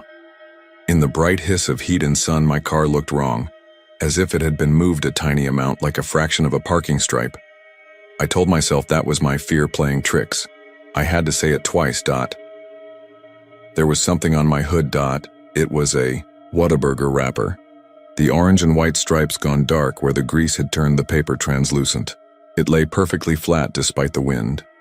The corners didn't lift, and across the white space in the middle, written in a finger that had gotten slick and restarted a couple times where the paper resisted, was a message: "Stay awake." The letters, dragged and thickened and broke, a childish, desperate scrawl. The S too big and leaning. The Y with a tail that smeared like someone's hand had trembled or been yanked away mid-stroke. It was the wrapper from the burger I'd eaten 2 hours earlier in Sweetwater. I recognized the fold I make when I tuck it into the trash bag. Except I'd never taken it out of the car, and nobody had been on my hood. I didn't think. I grabbed the wrapper with both hands, crumpling the word and smearing the grease onto my palms, and flung it into the passenger footwell, because my body wanted it not to be on the outside, with me in the open. I got in and locked the doors so hard the sound startled me. The dash was too hot to touch. The seatbelt buckle burned my fingers when I reached for it. I buckled in, turned the key, and the engine came alive with the steady ticking comfort of something that works the way it's supposed to. I put the AC on full and it coughed out furnace air first, then a grudging cool. I pulled out without checking my mirrors. Gravel rattled under the tires. My hands left half-moon sweat prints on. The steering wheel dot back on the interstate. The world narrowed to the center lane and the vibration through my seat. My mind galloped ahead of me. Maybe it was a prank. Maybe a kid had seen me doze and thought he'd keep me safe the way strangers sometimes feel responsible for each other on the road. But the bathroom doors, the prints that faded into heat, the knock that had the same patient rhythm as the rap on my glass, it braided together into something I couldn't comb out. I set the cruise. I forced myself to breathe deep, count to 4 in, hold for 4, out for 6. I kept telling myself dumb things, like how the Abilene Eagles were going to be solid on special teams this year and Shotwell Stadium would be packed, and how maybe I should stop for a dipped cone at the Dairy Queen because in Texas, for whatever reason, DQ calls itself the Texas stop sign, and I'd earned a stop and a sign. I would not look in the rear view. That was easier decided than done. The mirror sits where your eyes want to go. 10 times I stopped them. On the 11th, I didn't. The back seat was empty. My windbreaker, my case, the wrapper seeping new stains into the paper on the floorboard. My breath caught and eased. Then my seatbelt warning chimed and I jerked forward instinctively to see which one of my passengers needed buckling before I remembered. I didn't have any. The chime dinged twice, stopped, and the little red stick figure icon on the dash lit, up for rear right. In my rear view, the belt for that position lifted off the seat back as if a hand had found it. The metal tongue tipped toward the buckle. It hung there for a breath, trembling the way a fishing line does just before it goes taut. Then the sound of a belt clicking home came from right behind my ear. The clearest, most unremarkable sound in the world, like someone had sat down to go somewhere with me and didn't want a ticket. I screamed. It came out as a thin, animal sound. I've never heard from myself, not even when I rolled a four-wheeler in high school and it landed on my leg. The chime stopped. The red icon went dark. My head said, "Slam the brakes and bail." My body said, "Don't you dare open that door." I didn't. I kept going, 80 in a 75 with my knuckles white and my jaw clamped so hard my molars ached. For 6 minutes, exactly 6, because the digits on the dash ticked them off like a judge. The belt stayed buckled and the little creak of the seat springs behind me made the world smaller and smaller until I felt like a bead in a straw. I could taste metal and old onions and something damp, a temperature different from the air conditioning that brushed the hair against the back of my neck. Then the belt unlatched with a gentle metallic cough. The tongue sprang back and tapped the panel twice in the motion it always makes, a motion that only happens when a body isn't holding it. The red icon blinked on, blinked off. The car was mine again. I took the first exit that had more than a cattle gate sign and rolled into a Love's Inn Ranger where the smell of hot rubber, new tires, and fryer oil hit second. I parked crooked, climbed out, and stood in the blast of sun until the normal world soaked back into me. I walked around the car once, twice. I checked the back doors to see if the child locks were on, even though that has nothing to do with anything. I opened the rear passenger door and ran my palm over the seat. Ridiculous, like I expected heat in the shape of a person. The upholstery was hot everywhere, no hotter in any one spot. There were no crumbs that weren't mine. There was, however, a smear on the inside of the window low, near where a kid might rest their palm. It could have been my own hand earlier, something I didn't remember. It could have been a ghost. I wiped it with the hem of my shirt. The mark came off and left a smear of grease that smelled faintly, offensively, like fry oil. Inside I bought a bottle of water I didn't want and pretended to compare beef jerky. The cashier asked how my day was, and I told him I'd seen prettier days, and he laughed in the automatic way you laugh at strangers who've chosen the safe joke. I took my water to one of the little bistro tables by the window where you can see your car like a baby asleep in a crib. I didn't want to go back out there yet. A man in a reflective vest argued softly with a woman about a route. A kid in a softball uniform danced on her heels. The bright world kept happening, fluorescent and ordinary. My dash cam is one of those 2-lens deals I bought after a guy in Tyler backed into me and tried to say I'd hit him. It watches the road and the cabin. It has a little screen, useless for much besides glancing, but it also syncs to an app. Sitting under the cold breath of the AC vent, I connected to it because that felt like a practical thing to do, like checking a weather radar before a storm. The app bloomed into thumbnails. Blocks of highway, my hands, a pickup with a blue tarp flapping, my nose when I leaned over too close. I scrolled back to the rest area. It felt like spying on myself.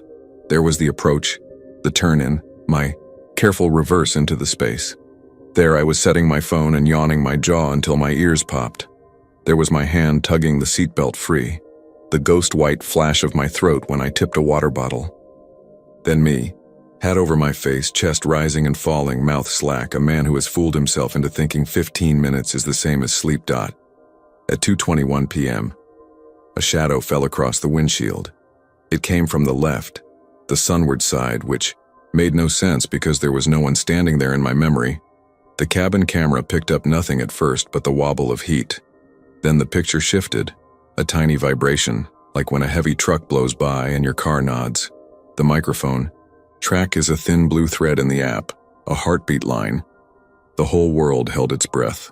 Outside, in the larger lens, ripples moved along the hood like the wake of a boat. The cabin lens caught the seatbelt moving at 2:22 p.m. It lifted off the seatback in a clean line, came forward as if guided, and the tongue angled toward the buckle, in those small tentative corrections that say a human hand is feeling for the slot without looking. I watched myself in the front seat, asleep, mouth open in the intimate way people look when they think they are alone. The belt slid home with a click. The red icon blinked off on the dash. My hands twitched in sleep. I didn't wake. What sat in that place doesn't fit a shape in my memory. The camera didn't nail it either. It caught the suggestion of weight and the way upholstery does when it yields. It caught the faintest edge of something darker than the cabin. A line. That might have been a shoulder or the frame of the passenger seat shadow. It caught a smear on the glass that grew more opaque the longer the passenger remained there, exactly where a head would lean if you wanted to look out at the highway with a driver you trusted or were testing. For 6 minutes, the seat held it. At 2:28, the belt popped free and swung back. On the audio, the hand, dryer roar from the bathroom cut in like a memory I didn't mean to record. And then there was only the hiss of interstate and the cicadas outside and my own soft snore. I saved the clip even though I wanted to delete it. I emailed it to myself, for later. I watched it again to see if the knocking sound was there anywhere, if I'd hallucinated because I was too hot, because I'd skipped sleep for a week because I'm not 29 anymore. No knock, no feet under the stalls, just the facts. That won't line up. The prints that disappeared into the heat, the doors that shut on someone no one could see, the wrapper on my hood with a message written in grease that only I could have supplied. I threw the wrapper away in the Love's trash can after I thought about keeping it. I don't know why I felt guilty, like I'd tossed a note from someone who loved me, or from someone who hated me enough to tell me the truth. Back in the car, the seatbelt for rear right hung innocent and still. I gripped the wheel and felt the tender shake in my wrists you get after near misses. The kind where you keep driving because stopping would make your knees buckle. I told myself I wouldn't nap again on the side of the road. I told myself I'd rather pull off behind a church and listen to someone mow the parsonage lawn, the way towns smell like cut grass at 4 o'clock, and you can hear the squeak of a swing set chain. I told myself that this story could be about a kindness. Someone warned me to stay awake, and I did, and so I lived to gripe about heat and $4 diesel and where to get a colache on a Sunday. That night, in a budget motel off the frontage, in Weatherford, I propped the door with the latch and checked the closet and the shower because habits comfort me. Freight trains spoke to each other down the dark. 2 longs a short, another long, and the air conditioner under the window coughed like a smoker, and then settled into a rally of chugging that had its own rhythm. I set my bag in the chair, like a person. I put the dash cam on the desk and scrolled one more time through the clip. I told myself I was double-checking. I told myself I'd sleep better if I saw the nothing that had happened. The nothing on the video was still something. The seatbelt clicked, the weight existed. I could stop the clip in the middle and see the pattern where someone had leaned a head against the glass. I could erase and the picture of the day wouldn't change. At 2:17 p.m., knuckles rapped on my window in the heat and light of one of the most ordinary places in Texas, where families pose by the map and men stretch their backs and kids kick at grasshoppers. And I woke to find something asking me, kindly, impatiently, I can't tell which, to stay awake. For 6 minutes, something took a ride in my back seat as if it owned a fare and wanted to get closer to town. I woke at 3:11 a.m. to the soft 3-count knock on the motel window. The highway was a white noise ocean out there, and the ice machine down the hall clinked like someone was feeding it coins. I lay there with my heart misfiring, counting the seams in the ceiling, telling myself it was the wind, some loose trim rattled by a gust. The knock didn't come again. I didn't open the curtain. I didn't want to see that the parking lot was empty, or worse, that it wasn't. I lay awake until the dark got thin and the first concrete truck of the day moaned along the frontage, rode toward a job site, and the cicadas traded their choir for birds. When I went down to the car with the sun angling low and orange down I-20, the seatbelt sat where it belonged, and the only mark on the glass was the smear I hadn't been able to get all the way off. A faint suggestion of a head that wasn't mine. I won't tell you I never nap now. I'll tell you I try not to. I'll tell you that when the wind starts its cradle rock and the miles stack the way they do in late afternoon, I pull off at a Buc-ee's or a DQ and buy something sugary and let the cold chew on my teeth. I'll tell you that I don't stop at rest area 54 anymore, not because I'm afraid of it, but because I feel funny walking on that concrete, like stepping on someone's memory. And if I have to pull off somewhere under a cottonwood and close my eyes for exactly 10 minutes, I press my palm flat to the hood before I get back in, right where a note would go, and the grease off my skin leaves a print I can see. It looks just like a warning a stranger might write you.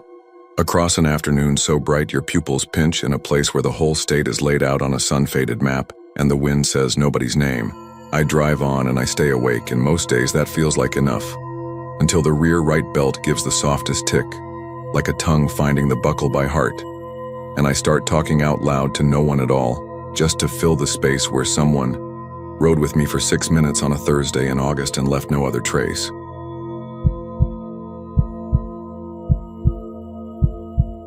There's a stretch of US 59 that I used to know better than my own street, the dark ribbon between Cleveland and Shepherd, where the pine stands close and the shoulders crumble into sand and needles. That fall, I was driving it 4 nights a week, same routine after Friday football or late tutoring.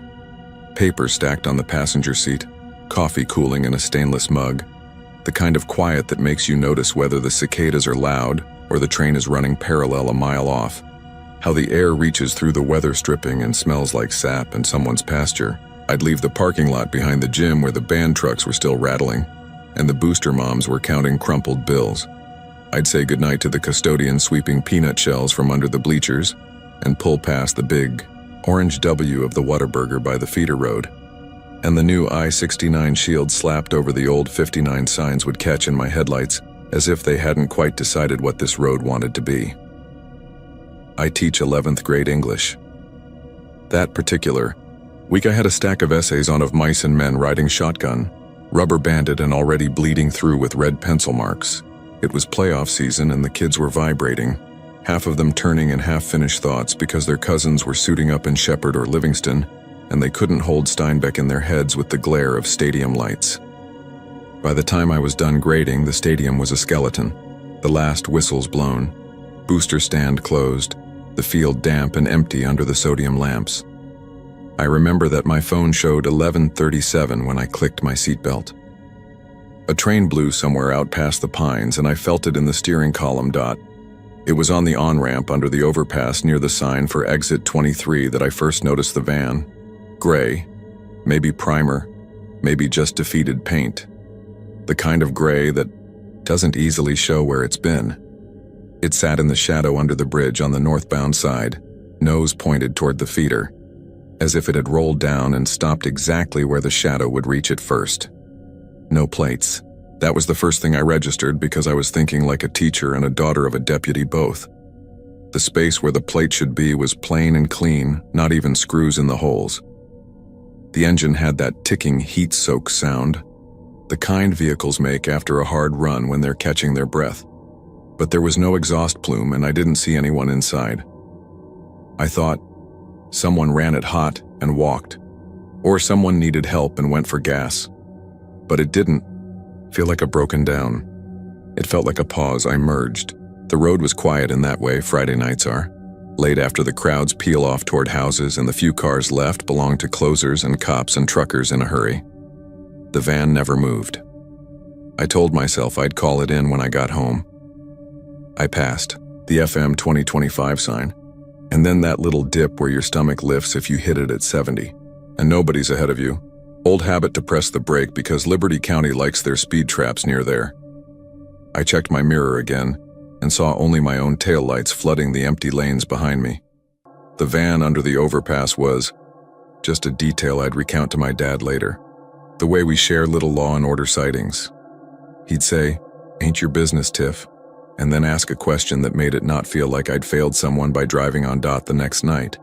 Saturday I was at school late again. Theater kids this time painting flats for a competition. They push hard, those quiet kids, and by the time I locked up the custodial closet and flipped off the hall lights, it was past 11. The same breeze, heavy with pine and a faint skunk trace, pushed the leaves down the curb. I took the same on-ramp and there it was again. Same gray van, same dark nest beneath the concrete, engine tick-tick-ticking. Still no plates. It felt more purposeful, like an appointment I was keeping without knowing I'd made it. I slowed a little, rolled my passenger window down an inch because another part of me wanted to hear if someone would knock or shout. Nothing. I merged. I watched my mirror long and hard and didn't see a driver slide into the seat or a silhouette lean forward. I told myself I was being dramatic and that I'd always been the kind of person who doesn't want to be the one who doesn't help, which is a different kind of pride and not any smarter. On Sunday, I didn't go in, but I drove past that spot anyway on my way to my sister's. Habit, I guess. Soccer game in Shepherd for my nephew. Sun going down behind the black silhouettes of loblolly pines, sky that thin winter orange.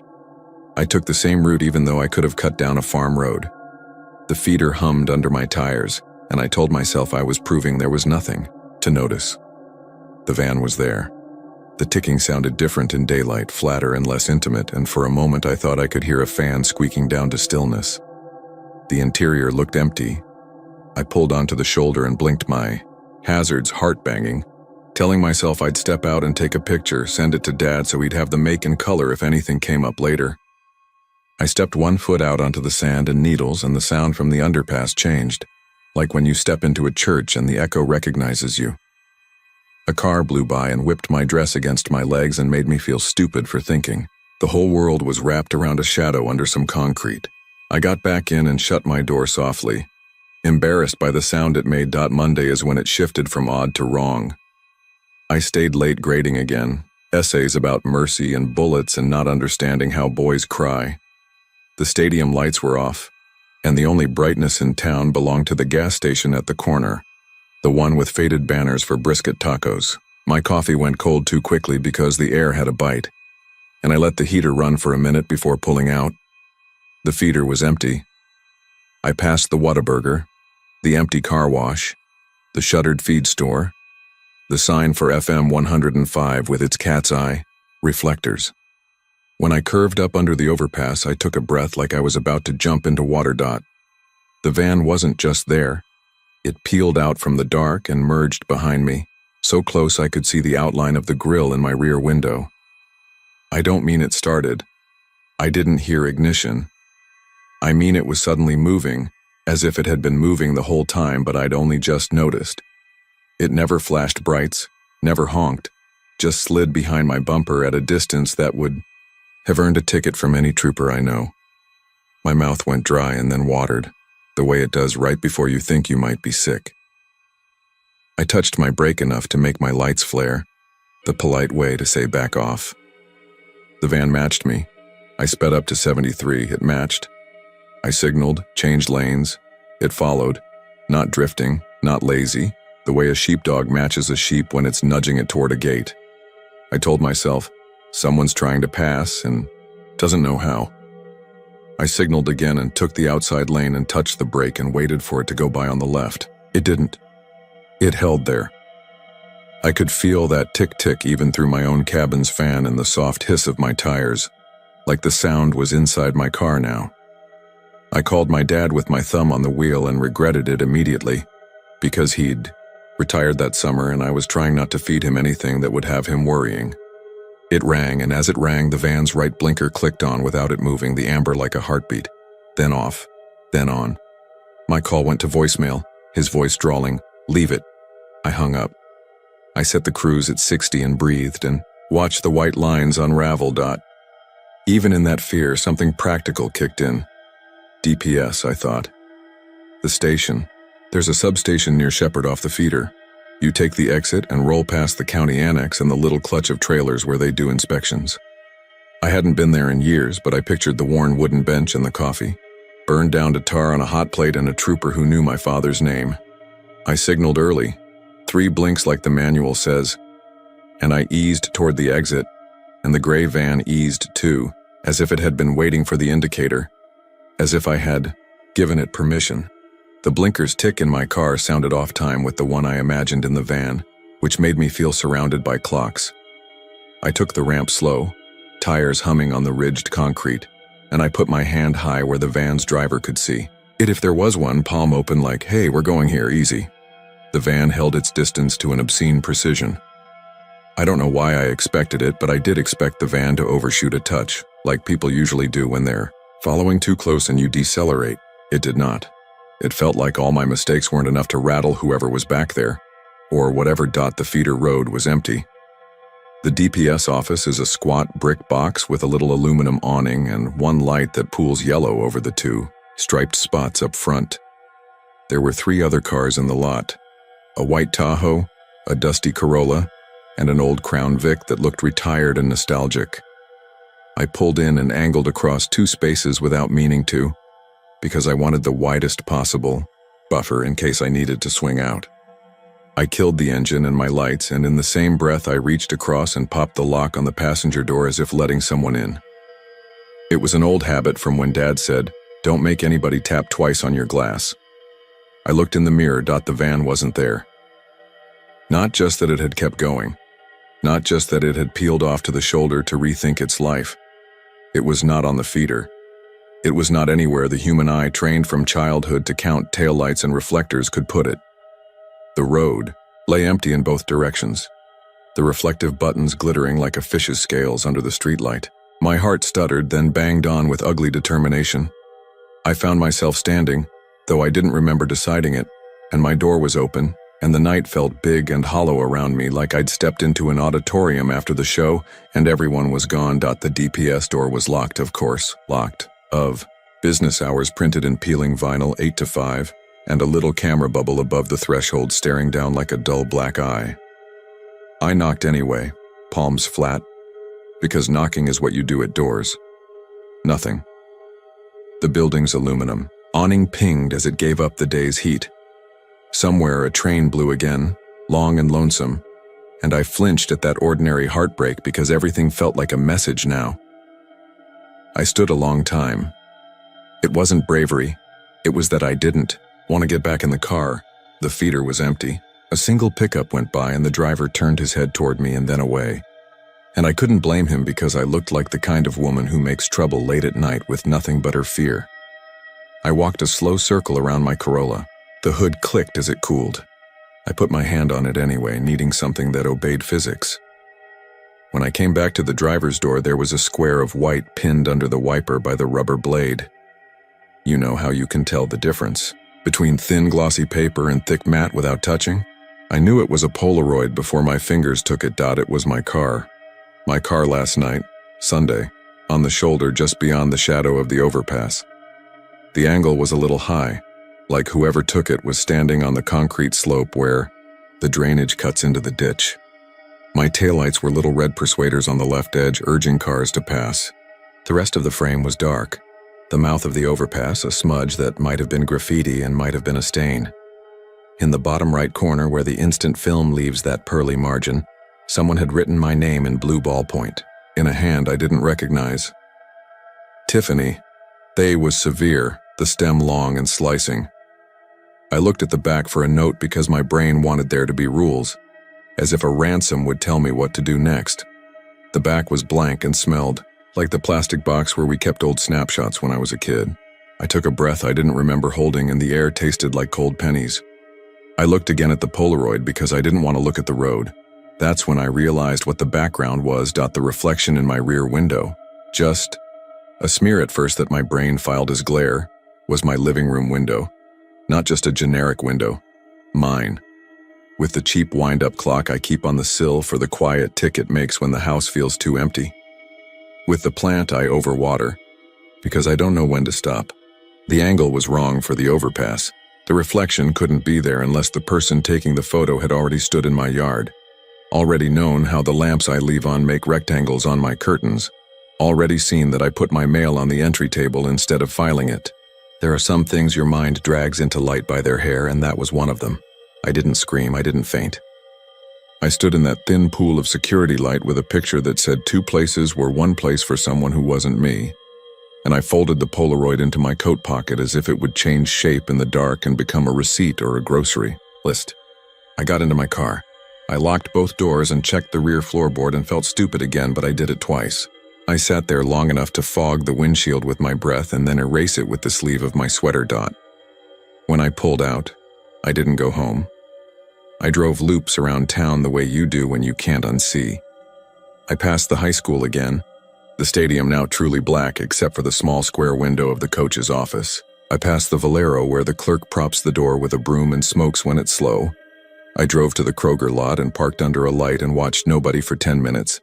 Then I called Dad again and left a message that was half normal and half a person learning how to ask for help without saying the word. I said I was thinking about spending the night at my sister's and that her boy probably had practice at 7 anyway. I said I'd lock up and text him in the morning. I didn't go to my sister's. I drove home because familiarity is a drug and sometimes you take it even when it's contraindicated. My little rental house sits on a cul-de-sac with cracked asphalt and too many mailboxes sharing posts. Pine needles gather in drifts against the chain-link fences. A dog 2 houses down thinks his job is to patrol all night, and usually it makes me feel watched in a good way. My porch light burned an oval into the damp November air. I parked in the driveway instead of the street, oriented the car so my lights washed the front door like a blessing, and I sat there again and listened. Tick, tick, tick. Not mine. Or mine too. But not just mine. The same tired, cooling metal count that had followed me from the overpass into the pocket of my coat, and now here, I shut my engine and the sound remained. Independent, patient. I told myself it was somewhere ordinary. The neighbor's truck under a tarp, the window unit on the fritz. But it didn't come from the right or left. It came from the air in front of me, as if heat rises from the invisible and brings the clockwork with it. I went inside with my keys between my fingers like a little brass weapon, and then felt silly because what would I do? Rake someone gently? The house smelled like laundry detergent because I'd forgotten a load in the washer that morning and didn't want to deal with it now. I locked the door and pulled the chain, then unlocked it to check the deadbolt like that would make it stronger. I drew the curtains and could see my own face ghosted over the dark. The teacher face tired. The daughter face trying to be practical. The child face not wanting to be alone. On the sill, the wind-up clock ticked as if it had been practicing for this. I stood there and made myself count 30 ticks, then 30 more, to prove I could dot my. Phone buzzed. A number without a name. I answered because habit is stronger than sense. The line was thin and full of night. No voice. But there was an engine sound, not revving, not moving, just alive, a tick like a metronome. Maybe it was the fan inside the phone if phones had fans. Maybe it was my breath making wires hum. I said hello 3 times, the last one smaller. The tick went on. I hung up and put my phone face down on the table and turned both lamps on because light isn't bravery, but it helps. I called Dad again, and this time he answered. I told him I was fine, and then told him I wasn't. There's a tone men who've done 30 years around other people's worst days get. Flat and focused, and I heard it switch on in him like he was lacing up boots he'd left by the back door. He said he was on his way before I asked, and I said he didn't have to. And he said okay the way Texans say okay when they've already started the truck. He stayed on the phone with me while I checked the locks again, and he told me exactly how many steps to take, and I took them like we were learning a dance dot. When he pulled up, his headlights swept my window the way mine had, and for a second, a shape moved across my curtain that could have been a person and could have been a tree, deciding to be dramatic. We walked the yard with flashlights, 2 cones of white scribbling over pine straw and candy wrappers. We found nothing. No footprints we could prove weren't ours, no cigarettes crushed into the damp sand, no oil drip. Dad took the Polaroid, between 2 fingers like evidence, and didn't say my name when he saw the reflection. And I knew that meant he was mad in the worried way. He said, "Come on, I'll stay." And I said I wanted to be in my own bed and that he could take the couch, and we made a little joke about how he snores. He fell asleep, but I didn't.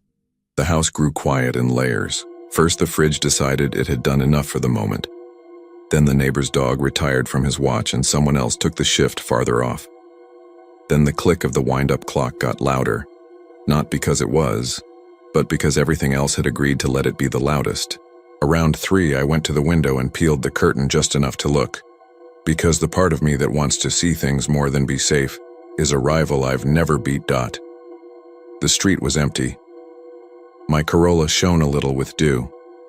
Somewhere, far off, a semi-downshifted on the highway, and the sound came in like surf and then went. The pine top swayed the tiniest bit, and the air moved over me and smelled like the road had followed me here and sat down on my porch. I almost laughed at myself then. Because fear is ridiculous when it stops to tie its shoe. That's when a car passed the end of the cul-de-sac without turning in. Not fast, and that was what made it wrong.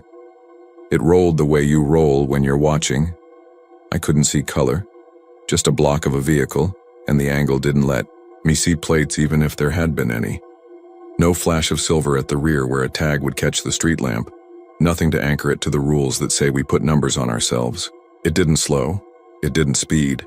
It was there and then passed. The tick I'd been hearing had no location in that moment. It belonged to the room and to the road and to the person I am when I make choices that feel like they'll still be echoing when I'm 70. In the morning, Dad made coffee strong enough to stand a spoon up and said he'd call a friend at the county. I took the Polaroid back from him and slid it into a page protector like a teacher does when something's too fragile to pass around. I taught 3 classes on Monday about foreshadowing and mercy and choices. I didn't drive home that night. I went to my sister's and let my nephew tell me about the scrimmage, and I pretended to be entirely present when he asked if I would come to his game. Friday. By Wednesday, I had convinced myself, again, that I had been dramatic. It's a muscle teachers use to get through the job. I drove home from school the usual way, took the on-ramp, thinking I'd be the kind of person who refuses to bend her life around a shadow. The underpass yawned the same as ever. The gray van sat where it always does in stories you can't get out of once you decide to tell them. Engine ticking, no plates, no man behind the wheel, a fresh smear on the bumper that might be dirt and might be something else and might be my mind saying look closer, because closing your eyes is worse. I did not stop. I did not merge and bring it in behind me like a shepherd dog. I took the shoulder, and then the feeder, and then I turned into the same DPS lot and parked crooked. More crooked this time, because I wanted the angles wrong in case geometry mattered. The door was locked again like Knight had never learned to open it. I stood under the awning and listened. Behind me, the road kept no promises. In my head, a clock went on. That wasn't mine. I reached up and touched the camera bubble above the door, feeling its cool dome under my fingers like a neutral planet, and I said my name out loud into the night, and what road I was on, and what I was looking at, as if the building could hear and care. Nothing answered except the pines. The air held the heat-soaked tick of a machine I couldn't see. I looked down at my wiper almost without meaning to. No paper this time. No proof. Just a smear on the glass like the oil from someone's thumb, the kind you leave when you press too hard in the wrong place. I wiped it with the side of my coat and it didn't come off. The streetlight made the smear shine like a print you could lift, like something you could hand to a person in a uniform and ask them to make it matter. I processed the thought and knew it wouldn't matter at all. On my way home, I took a different route, a country road with too many turns and not enough reflectors where the deer decide nightly whether they live. The radio faded out after 2 songs and never quite came back. Somewhere near a pasture with 3 heavy horses asleep like ghosts, I smelled hot coolant, and then didn't. A mile later, at the edge of my neighborhood, I saw a van-shaped absence glide across an intersection and disappear on the other side. Perfectly legal, perfectly uninterested in me if I wanted to lie to myself. The dog started his shift as I turned onto my street, and in the moment between 2 barks the whole world was quiet enough that I could hear that soft counting again, the afterbreath of an engine at rest. I went inside and didn't look at the window. I wound the little clock one more turn than usual and told myself like a prayer that I would throw it out tomorrow. I set the Polaroid on the kitchen table and put a dish towel over it like it might catch cold. I backed out of the room and found my phone and typed out a message to my father and erased it and typed a new one that was only, "You up?" He sent back a thumbs up because men his age use emojis like spare parts, and I breathed out some part of the night I'd been holding. When I finally made myself look toward the living room, toward the rectangle of my window with the curtains drawn imperfectly, I saw it and then pretended I hadn't, and then saw it again. A faint wash of gray where a plate should have been, a feeling more than a shape, reflecting in the glass like a ghost reflecting a ghost. Not a face, not a threat. Just the idea of a vehicle parked in a place it shouldn't be, close enough that the ticking in my walls and the ticking outside were cousins. I didn't go to the window. I didn't take a picture. I stood very still and counted breaths and tried to decide if the engine aftersound had a human intention in it. The clock on the sill kept time. The van did too, wherever it was, under concrete or under my skin. And in the kitchen, under a dish towel, a little square of white held 2 places in the same frame without arguing about how, if there's advice here, it's nothing you can use. I still drive that route sometimes because my job still ends after dark and the stadium lights still go out. The van is not always there. Sometimes I tell myself I made it up to make myself interesting. Sometimes I leave all the lamps on. Sometimes the feeder is empty and sometimes there's a vehicle that keeps the distance between us so exactly, it makes me want to weep. If you see me on 59 between Cleveland and Shepherd, and I look like I'm talking to myself, I'm probably counting. Sometimes when I get home there's nothing under the wiper, sometimes there's a smear. Once, after I thought it was over, because that's a thing you think to save your own life, I found another Polaroid. My porch, taken from the yard, my curtain a little open, my wind-up clock small and certain on the sill. No writing on the margin. Just the proof that the glass between the 2 of us is no thicker than memory, and that the sound an engine makes after it stops is not the sound of rest. It's the sound of something that could start again at any second, if it wanted me.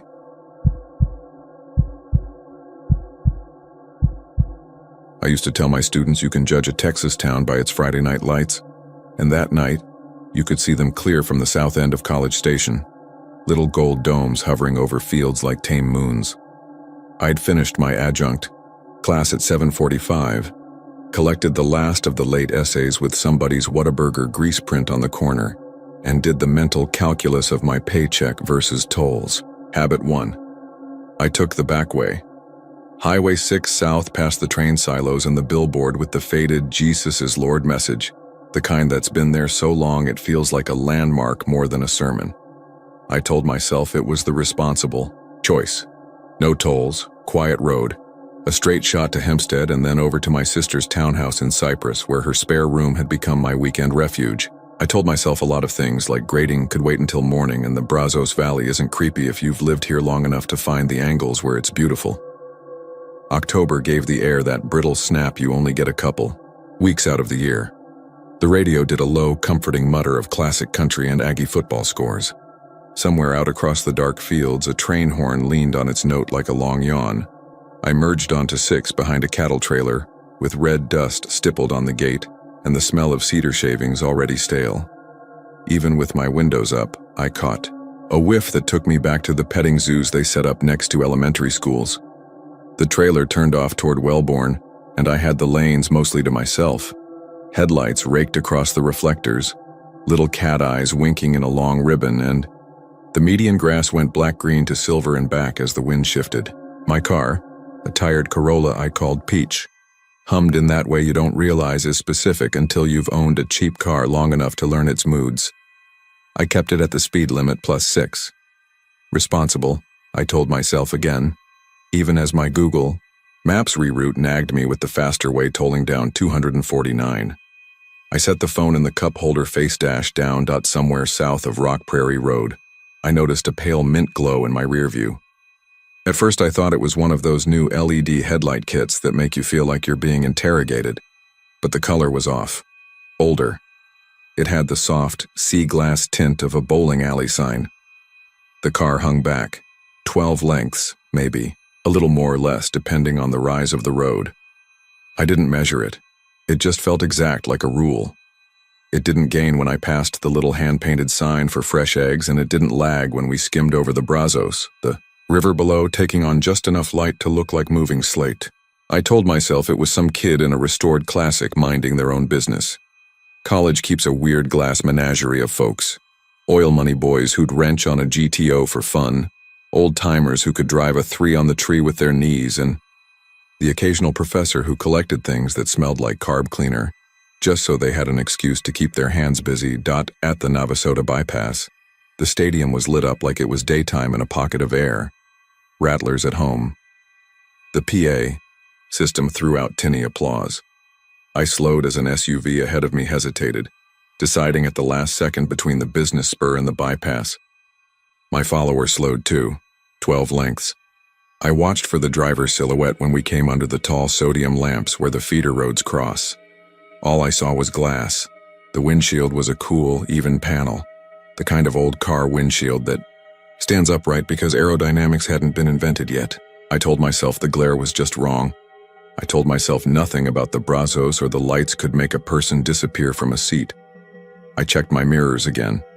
Still 12 lengths. It had become a metronome beating time in my head. Navasota rolled by. Whataburger Orange. The little antique stores shuttered, the air holding that faint, sweet mildew that always lives in river towns. Crickets and cicadas sang in the ditches like a live wire. I thought about coffee. There's a 24-hour Shell a bit further, right before 105, where truckers stand in line with sugar-covered donuts and stare past you like they're watching a movie only they can see. I told myself I'd stop there if the car stuck with me after town. I signaled to change lanes just to see. The Pontiac, because by now I could see the split grille even at a distance, and if you grew up in Texas, you know a Pontiac split when you see it. Those two shy halves with the arrowhead nose. Slid over too. Not aggressive. Polite. Like we were dance partners who'd rehearsed this. 12 lengths. I tried the trick everyone tries. I eased into the right lane and let my speed roll down. The classic didn't hurry to catch up. It just held its distance as if someone had tied an invisible rope between our bumpers and kept the slack mathematically precise. When I dipped 10, below the limit, the driver behind me finally got edgy. A work van zipped past, giving me a honk and a look. When it crossed in front of me, the Pontiac must have eased for him too, because the rope never sagged. A mile later, the van turned off toward some dark warehouse and we were alone again. My little economy car and a mint green boat from another era. By the time we hit the long black stretch south of Navasota, where the fields go flat and only the occasional farmhouse light sits far back like a single ember, my scalp was prickling with sweat, though the AC rattled full cold. I told myself this was ridiculous. Stalking happens in crowded parking lots and city bars, Not on a state highway with nothing but cotton on both sides and the smell of fresh turned dirt riding the air. I put on a podcast to cut the silence. It was one of those earnest history ones where the host says y'all, because of course he does, because he's from Austin and he was explaining a cattle drive route that once crossed near Washington on the Brazos. He mentioned the old trails and how they sometimes run right under modern roads if you squint at the maps hard enough. Road ghosts, he joked, and then the app glitched and repeated it. Road ghosts. Road ghosts. I thumped the screen and turned it back to FM just in time to hear an ad for a pawn shop in Bryan, where the man promised to pay Aggie gold for Aggie rings, and then he said gig. I'm so heavy it almost snapped the antenna dot. At the 2 a.m. hours early edge of the night, though my dash still read 1140 something, the highway got that emptied out quality that makes you feel like you're driving inside your own head. The only other motion was a windmill way off, its blades catching enough breeze to turn just a little, complaining like an old hinge. The green car never slipped, even when I tapped my brakes too hard for a raccoon that decided last minute to pick life. Its nose dipped a little. Polite apology, rope tension perfect. I tried to call my sister. Straight to voicemail. She sleeps with her phone on Do Not Disturb after 10 because her job as a school counselor has taught her how to triage drama. I tried to call my colleague who lives near the bypass, the one who invites me to tailgates and thinks grading is an aggressive sport. No answer. I told myself I would stop at that Shell and simply stand under the light and the cameras and drink coffee so sweet my teeth hurt. And if the driver got out, we would be in public. People would witness Dot. The Shell was there, like always. The green and white sign humming. A single pickup idling out front with a man and his dog looking out a cracked window. When I put on my blinker to exit, the Pontiac did too. I watched that little shard of amber blink in perfect sync with mine, like we were mirrors of each other. My hand slicked the steering wheel. I took the exit, and at the last second, I kept my wheel straight and rode the shoulder back onto the highway instead of turning into the lot. The growl of gravel under the tires was loud enough I was sure I'd blown a secret. The Pontiac did not follow me into the shoulder cheat. It went into the lot, brake lights settling it like a big animal curling down. I let my breath out hard, enough to make the windshield fog in a heart-shaped exhale. Maybe it just wanted gas. Maybe I was ascribing malevolent intent to an owner with a bladder. I drove on and watched in the rear view. The Pontiac sat with its brake lights on, then off, then on again, and then somehow, impossible, logically impossible, it was back 12 lengths behind me on the highway like it had never stopped. There. His median cut-through south of 105 before two crosses, one of those unofficial ranch road openings where the grass is worn down to dirt, and the tire marks make parentheses. Farm trucks use them all the time. If you live here, you learn to U-turn across those with a kind of practiced sin you justify to yourself by the absence of cops and the presence of boredom. I flicked my blinker and slipped into the left lane like I was going to pass a ghost. Then I shot across the median, dirt spitting, and whipped hard into the northbound lanes. It wasn't graceful. If my father had been in the car, he would have said my name in that careful, disappointed way that tells you to get right with Jesus and your insurance agent. The highway northbound was a black carpet nobody had unrolled yet. In my rear view, the southbound lanes were empty except for the green Pontiac, which should have kept going. It did not. It was behind me again, perfectly placed, facing north, 12 lengths back like it had been there the whole time. My throat closed into a dry knot, and for a second I thought I might throw up. I put both hands at 10 and 2 like you do when the DMV man first gets in your car. The radio ate its own signal and spat static that crawled around the dial. In the noise, something clicked a pattern, a busted metronome measure. The train way out there laid on its horn again, and for a heartbeat it sounded like a laugh. When we hit the stretch where the Brazos sits off to the east in the trees, a smell came in that wasn't water or clay or the clean rot of leaves. It was a little sweet and a little burnt. Not the honest smoke of a brush pile, not the sweet of hay. It reminded me of the way the air smells when an old TV powers up, warmed dust and ozone in something plastic that has been alive too long.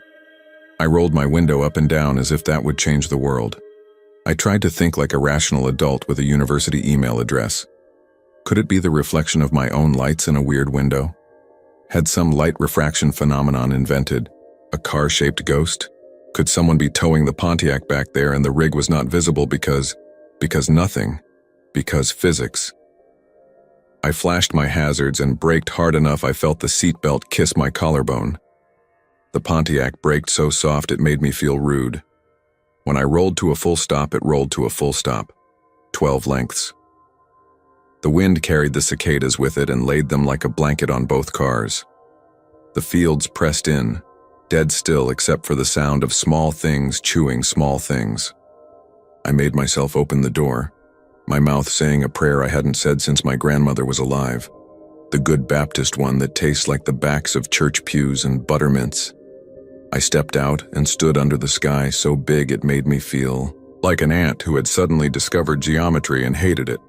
"Hey," I called out, because Texans default to polite unless they're drunk or losing a football game. "You okay back there?" My voice didn't go anywhere. It felt like it slid down the asphalt and got spread too thin to hear. The Pontiac sat. Up close, closer than I wanted, it looked minty in a way no modern car does, like an old enamel. Refrigerator. It had chrome that caught the starlight and tried to hand it back to me. The split grille was open just a little like a mouth trying not to say something. I couldn't see a driver's silhouette. I couldn't see anything behind the glass. It wasn't tinted, it was just glass. I waited for a hand to come up, a gesture, a roll of the window. Nothing. My heart did that stupid rabbit thing, and I thought about how my dean would write the email if I got abducted on a state highway. With sorrow, with counseling resources, with a reminder about campus parking regulations. I got back in my car and pulled forward, my wheels crooning that little song tires do when they're relieved of duty. The Pontiac pulled forward too, exactly the same rate. 12 lengths dot. Somewhere before Hempstead a thin fog started unspooling, along the ditches. It didn't climb, just lay there like someone had laid out gauze. It thickened in the low spots. Each time we dipped and rose, it hugged the road and then let it go. In the fog, the Pontiac's headlights didn't so much brighten as they made the air close to them look a little more real than everything else. I decided I would take the first well-lit exit, anywhere with people. Prairie View. AANDM has a campus police station right off 290 if you know which exit to take. I kept that in my head like a child keeps a recital line. When the big green sign started announcing Hempstead 5, then 4, then 3, I felt the surge of relief that makes you go a little dizzy. I could see the interchanges stacking up in the air ahead, the red lights moving along 290 like ants who had learned electricity, the big rig shadows like buildings that forgot to be built. I signaled for the ramp. The Pontiac signaled too. I braked. I changed my mind. I braked harder. At the bottom of the ramp, I yanked the wheel and went all the way around the cloverleaf so I'd head north again. It was a stupid move. It made my tires protest, and a trucker on 290 let me know what. He thought of professors who drove like idiots. When I merged back northbound on 6, hands trembling, the Pontiac was where it always was, behind me, 12 lengths. I laughed then, a little bark that hurt my throat. "Okay," I said to nobody. "Okay. Okay." I had the thought that if I pulled into the median and just sat, maybe the thing would keep sitting until morning, until a DPS cruiser rolled up and a man in a hat told me to get my head on straight. I had the thought that if I drove into a fence post, at least the world would become about that, and not about a math problem with a mint green variable dot. The bug thing happened after that. It was late enough that the love bugs, those stupid little couples that stick to each other like they're pacting, had become fewer, but other night flyers still found the highway interesting. They came to my headlights like little daredevils, and every now and then one would meet my windshield and leave a mark in some Rorschach I tried not to read.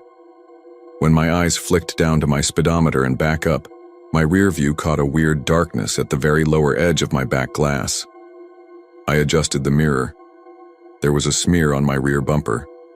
No, not a smear. A pattern like someone had pressed a dirty grate against a clean surface. It was wide, the width of the Pontiac's grin, and the dirt wasn't dirt. It had the wet, almost sweet look of bug guts. But they weren't my bug guts. I hadn't been rear-ended. I would have known. My coffee cup would have known. My spine would have known. Yet the imprint sat there perfect and horrifying in its familiarity. Two halves, a narrow chevron in the middle. If I'd reached back, I could have traced it with my finger. I didn't reach back. I took the next exit too fast just to be doing something. It was a ranch road with a church set far back and a cemetery tucked under a group of live oaks that had seen more weddings than funerals, if the world had any mercy left in it. I pulled in. Gravel popped. The floodlight over the church door burned, a bug halo so thick it looked like a galaxy. I put Peach in park and left the engine running because I am not brave, only tired. I got out and walked around the back. The night smelled like caliche and a little like bleach from the bathrooms. They probably cleaned on Thursdays. On my bumper, in a field of dust and the faint gray freckles my car collects from AANDM parking lots, was the imprint. Bug splattered. It had the shape of a grin if a grin were a carnivore. The little bug legs made delicate stars where they had, then pressed through a pattern that did not belong to me. It wasn't my car's pattern. I drove a Toyota with a simple mouth. This was a Pontiac's face pressed ghostwise into my skin. I didn't touch it. I took a picture with my phone, and the flash lit the bugs into tiny wet jewels that made me gag. In the photo, behind my bumper, the green car should have been 12 lengths back. But there was nothing there but the ranch road breathing its dust up and the oaks making church shadows that hung down like the legs of sleeping animals. My camera had the kind of night mode that can find a mouse on the moon and it still found nothing but distance. When I got back in the car, my seat felt cold like I'd left it for hours, not 2 minutes. I drove back onto 6 with the feeling you get when you've said a person's name in an empty house and someone answered with the wrong voice. I made it to my sister's without dying. That sentence got stuck in my head on repeat as if dying had been one of the options and I had fumbled my way into a different one. Her townhouse in Cyprus smells like laundry and the citrus candles she buys at H-E-B. And the difference between that and the highway air made me feel like I was walking into a painting. She woke up enough to hug me and say, "You look like hell." And I laughed too hard and told her I'd explain in the morning. She went back to bed. I stood at the upstairs window that looks down on the cul-de-sac, and I watched for mint. Every pair of headlights that rolled by had the wrong tint, and that wrongness made me happy in a way that embarrassed me. When I finally slept, I dreamed I was in a lecture hall where all the desks were cars and every student had a steering wheel. When the bell rang, the cars drove out through the wall and left me standing there with chalk on my hands and an imprint of a grill on my sternum dot. In the morning, I did what you do when something makes no sense. I tried to make it into a task. I drove back to College Station by the toll roads because I'm not stupid. I stopped at a drive-through wash in Bryan that looks like a silver intestine, and I unspooled $10 worth of the strongest soap they had. The imprint clouded but didn't vanish. It was like I was erasing the wrong kind of dirt. I drove to a body shop on Texas Avenue with a sign that had been red for so long it was pink. The shop cat looked like old oil. The man at the counter was the kind of tall that makes you feel like you've discovered a lost species. He wore a Tamu cap, so old the maroon had gone almost brown. I told him I had a weird mark I needed buffed out, and he said, "We've seen worse," because that's what you say in a business where people bring you their mistakes. He came out into the sun with me and crouched down, his knee popping like a knuckle. He put his palm an inch from the bumper without touching it. For a second I thought I saw the hairs on his wrist stand up as if the bumper was a storm cloud, itching to spit. He looked over his shoulder at me with an expression I couldn't place, not scared, not exactly bored. More like a man who has heard a joke before and knows the punchline and doesn't like it much. He stood up, wiped his hands on a rag that could have been any color once. "I'm gonna pass on this one," he said. I blinked like he'd spoken, a language I didn't know. "What?" "I'm not touching that. I know how it sounds. I know how it looks. I'm not touching it." "It's bug guts," I said, ridiculous and pleading. "It's a pattern, but it's just..." He looked past me down Texas Avenue where the heat made mirages out of traffic, and when he spoke again his voice had that careful softness men get when they're telling you something they expect you to argue with. "Lady, 15 years back there was a wreck near Navasota. Green Pontiac. Old. Real pretty in a way that don't make sense no more. Fellow in a pickup put on his brakes. To look at deer, this is how he told it, mind. Fella in the Pontiac was back there, and when he braked, he was braked already. They didn't touch. Not a scratch. But the pickup had that grin on it after, plain as paint. Same as you got.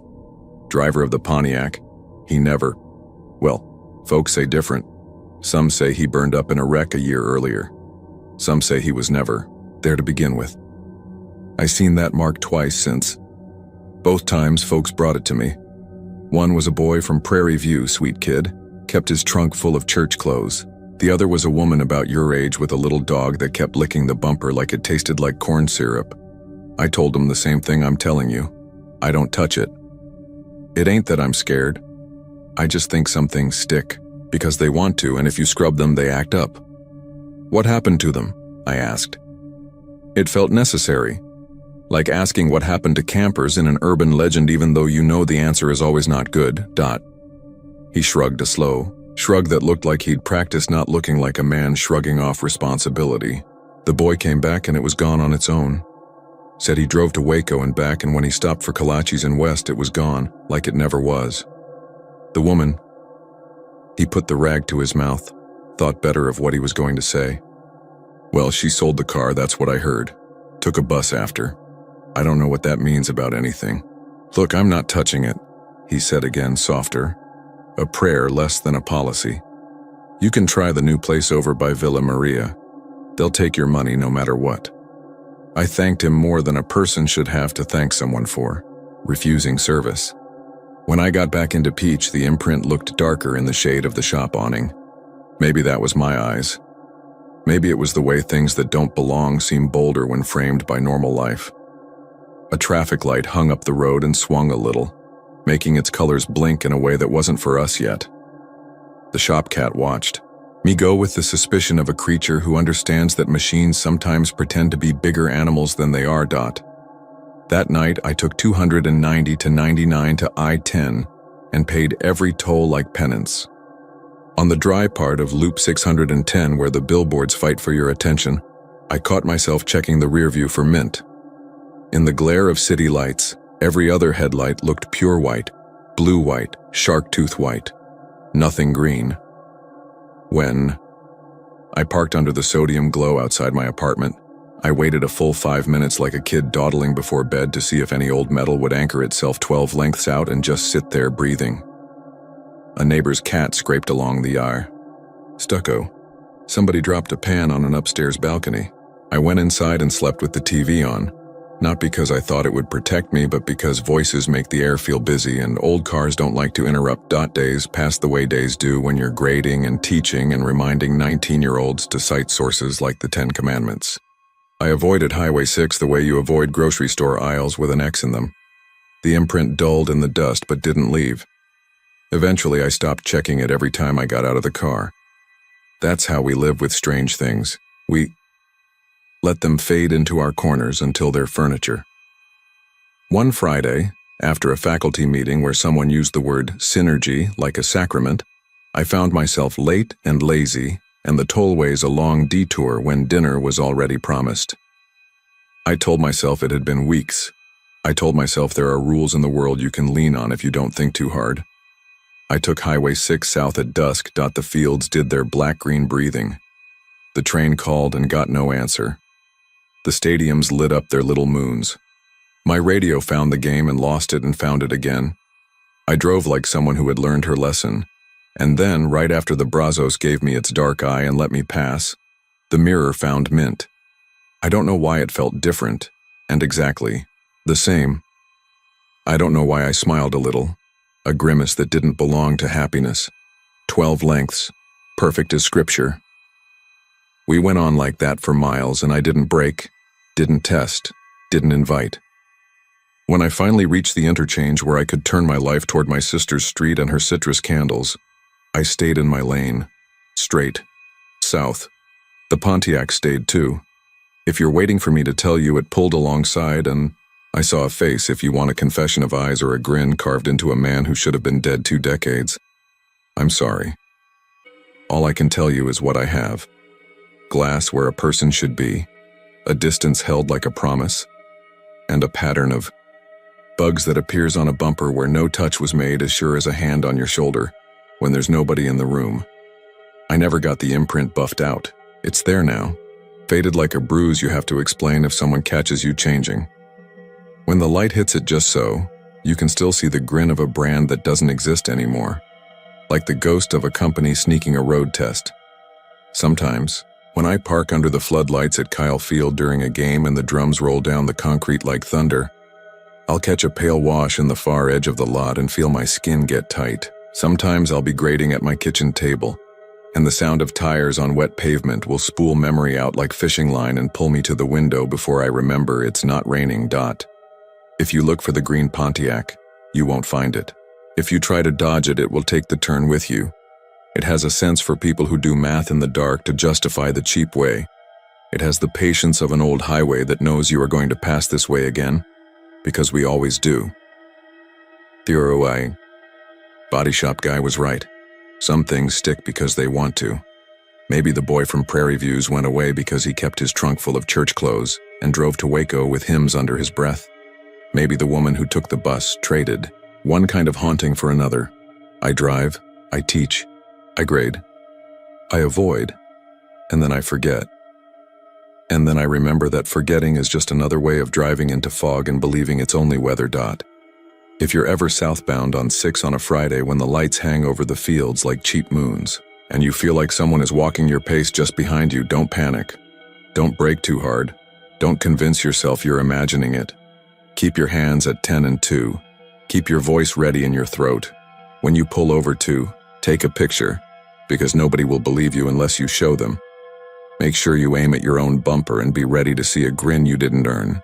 And if you see a body shop with a cat and a man in a hat who looks like he could take apart your dashboard with his pinky, don't ask him to fix it. He won't, and you'll feel strangely grateful for his refusal, like being told by a priest to keep your sin exactly where it is and live with it like weather.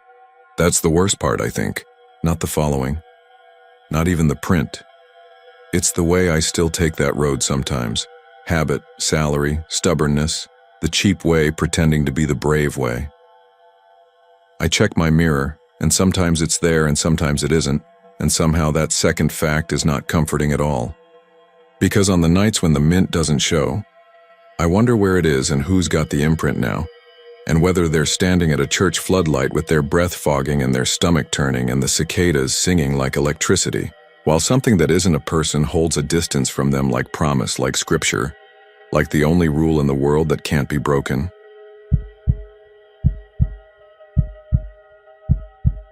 I tell this because I don't know what else to do with it anymore. I'm not the type to chase ghosts or make a big show of things. I have a mortgage, a busted sprinkler line I keep meaning to fix, and a boy who lives for Friday nights under those hot lights in the fall. If you've ever driven I-10 west out of Kerrville after dark, you know that stretch. The land flattens and the road seems to balance on a table of limestone and mesquite shadow, and the stars hang low enough to snag on the barbed wire. That night, it was me and my son riding back toward Junction in my old F-150, a cooler of melting ice and Gatorade sweating on the floorboards, his tournament bag tossed in the back with his cleats still smelling like field turf and dust. We'd stayed late at the 7-on-7 at Antler Stadium because Coach Ramos wanted to talk through routes with the boys, and I got roped into helping pick up cones.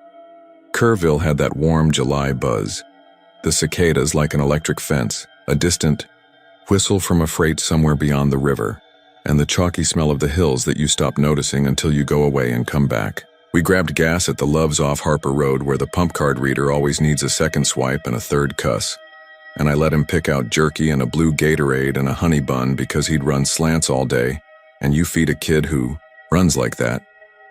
We hit the on-ramp westbound just before midnight, headlamps throwing a clean cone of white onto the concrete, dashboard clock glowing 11:38, the long black ribbon spooling out ahead like it was laid just for us. He nodded off. Within 10 minutes, crumpled against the passenger door with his hat pulled low, the brim shadowing that little scar on his cheek from when he fell off his bike on the Caliche Road by our place. I had the radio on low, a San Antonio AM station trying to push Tejano, Through a scrim of static, that soft pepper sound you get when you're between towns. The speed limit is 80 along there, and I set the cruise at 75 because of deer. You live out here long enough, you learn to give the whitetail and the axis and the odd hog their room. The road was empty but for the occasional trucker, one of those long-nosed Petes with amber clearance lights running like a county fair ride across the cab.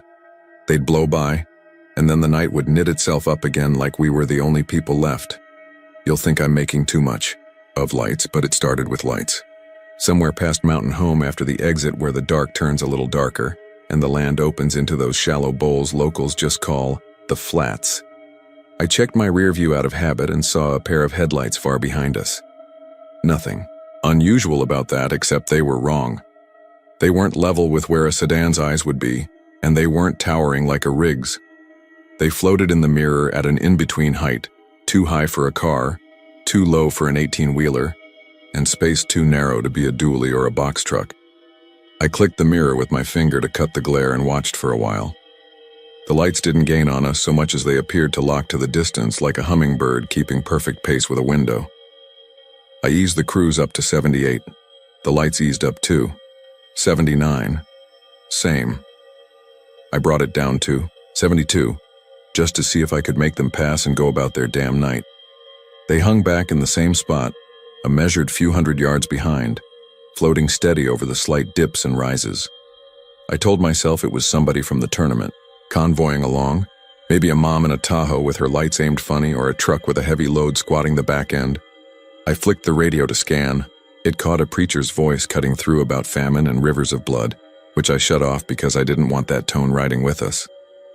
The cab sank into that late drive quiet, road noise, soft and warm, a click in the vent that comes and goes, my boy's gentle wheeze when his nose is stuffed from allergies. Before Segovia, the highway goes dead straight for a while, and the rumble strips sing a low note like a cello when a truck hits them way off somewhere. Those lights, hung back there as steady as a star. I twisted in my seat and checked with my naked eyes instead of the mirror. It made me queasy. They seemed closer when I looked straight than when I looked slantwise, a trick of depth you get sometimes. But I didn't like the feeling that came with it. The stomach drop you get when a ladder slips a rung under your foot. At the Segovia. Exit the sign flashed green in our beams, and the little cluster of trailers and the truck stop sat quiet off to the right. The kind of place you can smell diesel and hot rubber even with your windows up. A thin fog had settled low in the bar ditches, just enough to soften the grass. I don't know why this matters, but I'll say it. There was a roadside cross there I'd noticed in daylight, a white one with a blue ribbon, and in my head, it was to the right of the sign. But in our lights that night, I couldn't bracket it at all. It was as if the place had been wiped down to metal and repainted quick, only the paint wasn't quite dry. The lights behind us twitched, just a flicker, like heat over asphalt, and my first thought was that they'd hit a dip. I touched the brake to blink the taillights twice, a little go-around courtesy tap I learned from my dad, and I slid into the right lane to make the pass obvious. Nothing changed. The lights did not widen or rise. They didn't swing left. They just held, perfect as the cursor on a screen. My son stirred and lifted his head. "We're almost home?" he asked, voice gummy with sleep. "About 30 out," I said. "Go on back to it, bud." His hat fell into his lap. He rubbed his eyes and glanced into the side mirror the way kids do, not really focusing. "Who's that?" he asked, mild as if he were asking about a cloud. "No idea," I said. "Somebody playing dumb." He leaned his forehead to the glass, peering past the mirror into the dark. "Headlights look weird," he said, and then he squinted, like he was trying to read something far. "They look tall. Too much jerky," I said, and made a soft joke of it, and he yawned and slid back down. "You know how the road hums through the floorboards? That little vibration you stop feeling until it stops?" Out past Segovia, the hum went away. It didn't fade. It just ceased, like someone had unplugged the highway, and with it the world's smallest wind noise also disappeared. I took my foot off the gas for a second to check if I'd accidentally gone into neutral, and the truck answered the way it should, settling back. But even that felt like it was happening inside a house with thick insulation. The radio, though, turned off, gave a whisper like a seashell sometimes, and that too hushed out. The only sound left was my boy breathing and the little squeak of his seatbelt tilted at a funny angle. I reached for the window button, thinking maybe I'd cracked. It and vacuum pressure had done some trick to my ears. The button clicked. No motor sound. But the window slid obediently down into the door, letting in air that should have been full of night, cicadas, a lonely yip from a coyote, tires from some far truck who didn't see us. Only it wasn't. The outside was as quiet as the inside. I can't explain why panic doesn't always come big and movie loud. Mine came neat and trimmed. I signaled again like an idiot and moved further right, half straddling the shoulder so that any respectable driver would take the hint and pass. In my rear view, the lights blinked one time like someone in a cab, old enough to still have the foot switch Brights had tapped it, and I felt the click of it behind my teeth. I don't know how else to say that. It was like the light had weight or temperature and it rolled over my tongue and straight down my throat. My son coughed once, an empty sound, and wiped at his mouth. "You good?" I said. "Dust?" He said, though there was no dust. He took a pull of Gatorade and made a face. "It tastes like hot road." "Like tar?" I said, trying to keep it light. "Yeah," he said, and then, "It's in my throat.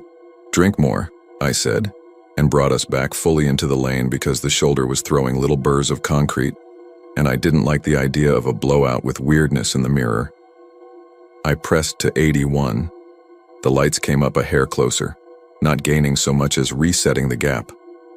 When the flats truly lay out there, the night thins. You can see a long way, the way a fisherman sees the lake's surface. In that long view, the patch of darkness behind us looked wrong. Most nights, the black is textured if you pay attention. Starfield, thin veils of cloud, a red tower light out east, the blue-white ping of a farmyard bulb. Behind us, all of that detail went missing in a neat oval the size of a field. The headlights sat at the front of it like eyes on a thing that filled that shape. The farther we went, the more I knew that it wasn't following us so much as letting us skim its surface. There's a simple thing you can do to force a tailgater to commit. You click your headlights off for a heartbeat. It's stupid and I don't recommend it, but I learned that trick 20 years ago from a ranch hand who swore it would scare off drunk kids. The idea is that anyone sane will hit their own brights or swing wide or back off. With the cab in that strange silence and my boy starting to cough like he'd swallowed a fly, I decided to do the simple thing. I checked the road ahead, straight as a surveyor's ruler, no trucks, no animals, and I counted 1, 2, and tapped the stalk to kill my lights for a second dot. If you've never turned your lights off at 70-something miles an hour, it's a bad idea for lots of reasons, not least of which is that for a beat your mind tells you you've stepped off a cliff. It got dark the way you close your eyes in a shower. Hot, complete, personal. But that wasn't the part that got me. It was the way the world behind us vanished even more. I don't mean the headlights. I mean the sky, the fence lines, the slight throw of shape from the median grasses. It went starless, soundless, pictureless. For that half second it felt, not looked, not sounded, felt like backing your heel over the lip of a warm tar kettle. There was a weight to the dark behind, and it had nothing to do with the night. My son sucked in a breath and wheezed like he'd put his mouth over a tailpipe. I snapped the lights back on and shouted his name without meaning to, and he flinched and stared at me with tears standing up in his eyes. "It hurts," he said, and his voice was wrong, like his throat had a glove pulled over it. "It's hot inside." "Window down," I said, though it already was. I reached over and smacked at the air like I could stir it cooler. It didn't matter. The wind outside was not moving, not the way wind moves, and I know what that sounds like, but there it is. I put on my blinker and took the next exit I could see, a nameless sliver of tarmac that arced down and under and up into nothing but fence and scrub. The headlights followed us down the ramp like they were nailed to the tailgate. They did not swerve. They did not flare. They just slid with us like a reflection dot. At the bottom, I rolled to a stop and put the truck in park and killed my headlights completely. I wanted whatever it was to go by us and rejoin the normal world of people with plates and driver's licenses and thin stories about being distracted. I held my breath. Nothing moved. The windshield filled with my own face and my boy's beside. Our shapes faint in the glass, and the air between my forearms on the steering wheel felt heavy, as if lightning had crouched in the cab with us. My son made a re-re-re sound and then gagged. I reached for him. Behind us, the road should have been there, its double yellow a dim ribbon in the starlight. Instead, the rear window looked like someone had painted over it with roofing tar and stuck a pair of lights onto that tar. The smell came then, not sulfur or rot or any of the usual spook story notes, but the cooked, slightly sweet stink of asphalt on a hot day, and under it the mineral scrape of crushed limestone, and under that something like penny metal and sunburn. "Dad," he said, soft, scared in a way I'd never heard from him, not in stitches, not in a storm. "It's in my mouth." I put the truck back in drive with too much force and gunned it up the ramp and back onto I-10. I didn't look to merge because there was nothing to merge into. It was just us and that oval of made nothing that wanted to sit behind us like a calf sucking at a bottle. At 85, the tires started to sing and the doors whispered in. That way old trucks do when the rubber seals are giving up their ghost. The lights behind us stayed. That stretch of highway hypnotizes, and I had to fight it. Fight the temptation to keep glancing back. Fight the part of me that wanted to ease the wheel a few degrees and see if the lights would follow across the median like a tether. My boy coughed and coughed, his body hunching like he was trying to shed something from the inside, and with every hack a tiny grit sound like sand on a shovel came from his throat. I talked to fill the air. I said, "Almost. There. And you're okay. And drink, drink." In that voice you use when you're lying on purpose. He took sips and grimaced and spat dark threads out the window that I could not see hit anything. They vanished in the noise like the wind vanished. Junction's first real hint is the low, brief orange haze that hangs above town from the streetlights, and the HEB sign in the yards where folks leave a porch light on for each other. It floated on the horizon like a promise. As we neared it, the wrongness behind us did not thin or flinch, but I noticed small, human things starting to wink back into the world. The sodium lamps over a rest area, the faint smear of a billboard. With a lawyer's smile, the red dots of some comm tower on a ridge. The oval of starless fullness fell behind when we dipped toward the river, as if a lip had found its edge. The headlights hung for an extra 2 seconds, then blinked as if a lid had dropped and lifted, and then they were gone. The cab filled, with sound at once. Tires, wind, a far diesel's growl, a chorus of insects going about their noisy midnight. I almost ran off onto the shoulder because the return of noise felt like a wave hitting broadside dot. We pulled into town under that friendly orange haze, and I knew better than to panic my boy more than he already was, so I said nothing about the lights. I took him to the ER and used words like allergic and burn, and the nurse gave me the same look I once gave a fisherman describing a fish just out of frame. They looked him over and said his throat was irritated, that maybe he'd picked up some dust or gotten a bit of dehydration, that we should watch him and push fluids and take it easy. He slept with his mouth open that night on the couch where he likes to pass out after late games, an ice pack on his neck for no good reason, except it made both of us feel like we were doing something. The next morning, when the sun made the grass glitter and the smell of river water came in our back door and the birds gossiped under the eaves. I walked out to the driveway with a coffee and stopped before I got to the truck.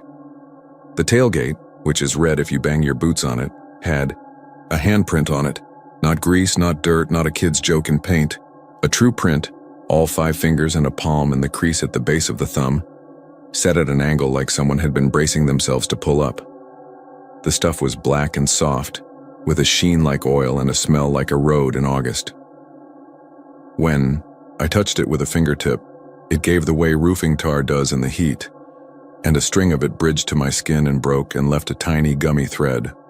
I wiped my hand on my jeans and the stain left a sullen, dark finger that soap later wouldn't quite take. I called out for my boy without thinking, but then I shut up and went back inside and let him sleep. That handprint never found a time when it wasn't itself. In the full glare, it looked like a thing that had been pressed just then. In the shade, it looked like something fossilized in, and at night it seemed to drink the weak yard light and grow duller and deeper. I took it through the car wash twice. The first time it lightened around the edges and looked as if the print had been made by a rough glove. The second time, The edges came back. I hit it with simple green, and with an old rag that turned black and smelled like summer roadwork. For 2 days after, the cab of the truck had a sweetness to it, the kind of smell you only notice when you stop smelling it, then catch it again at an odd angle. When I slid my hand under the tailgate latch, something about the metal felt faintly warm even at night. I asked around in ways that didn't make me sound crazy. At the feed store, a retired DPS trooper I know, big man, lined face, quiet laugh, told me that there's a reason some folks call that run between Mountain Home and Segovia the Flats, in a voice you don't use around kids. He said there used to be a paving outfit out of Sonora that ran hot and late, and men got burned bad before there were rules to speak of. He didn't get into stories because the seen some things kind won't, but he asked me if I'd ever noticed the way sound sometimes goes thin out there. I said yes. He nodded once and said, "If you notice it, that's good. It's when you don't notice you're already in it that gets folks." I asked him what it was, and he looked at me like he wanted me to figure out that it didn't much matter. A week passed. The handprint dulled, then brightened in the heat like a living thing. My son ran routes in the field behind the school with the other boys and caught a dig root that made me think, not for the first time, that some things on this earth are as close to perfect as they need to be. He slept hard and ate 2 grilled cheese and teased me about dad music. Then one night I woke to him making a noise I've only ever heard in barns, that wet cough that means something stubborn is coming up. I found him on the hall carpet on all fours, gagging like a cat. I got my arm around him and steadied him and said, "Breathe, breathe, you're okay." He retched and spat something into his hand. He opened his fingers and we both looked. It was a pebble, not a big one, about the size of the nail on your pinky, rounded off like creek rock, gray with a white vein through it. But when I touched it, my finger came away with grit like road dust. He cried then, a sound he doesn't make often, not when he broke his wrist 2 seasons ago, not when a girl he liked ignored him. He cried because you cry when the world shows you its seam and you're not ready. We put the pebble in a jar the way you do with baby teeth and saved feathers. In the morning light, it looked more like limestone than anything. It wasn't exotic. If I told you it had a smell, you'd call me a liar. And you should, because it didn't. Unless you got right up on the jar and breathed in the moment you cracked the lid, in which case there was a ghost of something that made you think of July and mirages. He coughed once more that afternoon at practice and spit a bit of black grit onto the grass. It could have been dirt. It could have been what you pick up breathing hard on a field after a mower. When I called his doctor, she was kind and practical, and told me to keep an eye, which I already was. I haven't driven that stretch alone since, not because I'm afraid of being scared, but because I don't trust what it asked me to do when the lights were on my tail. It asked me to test it. It asked me to blink again. It asked me to let it get its timing right. If you know the hill country, you know we don't scare easy. We baptize in the river, and we bury close, and we tell our kids to watch for deer and hail and men who drink too much. But there are older things than deer and hail, the kind of old that doesn't need a story to walk here. Now when we come back from San Antonio late, I take the long way through comfortless comfort and onto 27, where the road curls and the river keeps you company with glints in your periphery. I follow the Guadalupe where it works through the low places, and I don't look in the mirror except to make sure there's nothing there that belongs. If I have to take I-10 at night, I move with traffic, and I do not let gaps open behind me that look like shapes. I keep music on, even if it's just the staticky chatter of AM preachers, because noise is a rope to hold when the world tries to go soft and smooth. Sometimes in the car wash, I catch the tailgate at just the right angle, and the handprint shows like a bruise rising, and sometimes for 3 days it looks gone, and then a late sun will bring it back like a shadow behind. A shade. My boy doesn't talk about the pebble. He keeps it in his room on a shelf with a football trophy and the carved wooden mule his granddad made him. And once in a while I see the jar shifted an inch, like he's checked it and put it back fast, like it might roll off and make for the door if he doesn't watch. He runs better routes now, and when he cuts on the flats of the practice field, you can hear where his cleats bite and release. A crisp rip that sounds exactly like tires finding purchase after drifting on hot pavement. He doesn't wheeze anymore unless a storm blows the cedar. If I ask him, if I say, You remember that night? He shrugs, the way kids do to make a thing smaller, but he doesn't look at me when he shrugs. We're not special. I think we just crossed something at a wrong hour, on a piece of highway with a long memory. If you're on that run between Kerrville and Junction near midnight, when the air lies flat and the world goes quiet like someone shut a door down the hall, and if a pair of headlights sets up in your mirror at a height that doesn't belong to any vehicle you can name, don't teach it anything about yourself. Don't tap your brakes. Don't test it. Keep your music on and your lane true, and follow the little curve of the earth toward town. The river will say your name in the dark if you let it, and the streetlights will throw their good orange circle around you, and behind you the road will be a road again. But if you can't help yourself, if you blink your lights to make it pass, you'll learn the size of a darkness that isn't night, and what's in it is not a thing coming up fast so much as something that wants to hold you in the sameness where wind doesn't move and sound has no skin. You'll know it the way you know hot tar under your feet in July. You won't have words, not the kind that satisfy anybody who wasn't there, and that's fine. We build our stories out here from little things we can hold, a black smudge that won't wash, a breath that tastes like road, a pebble brought up from a place your mouth should never reach. I don't have more than that. That, and the feeling that somewhere west of Mountain Home a piece of highway is still waiting to stand, up and walk, and if it does, it already knows my tailgate by the shape of my hand.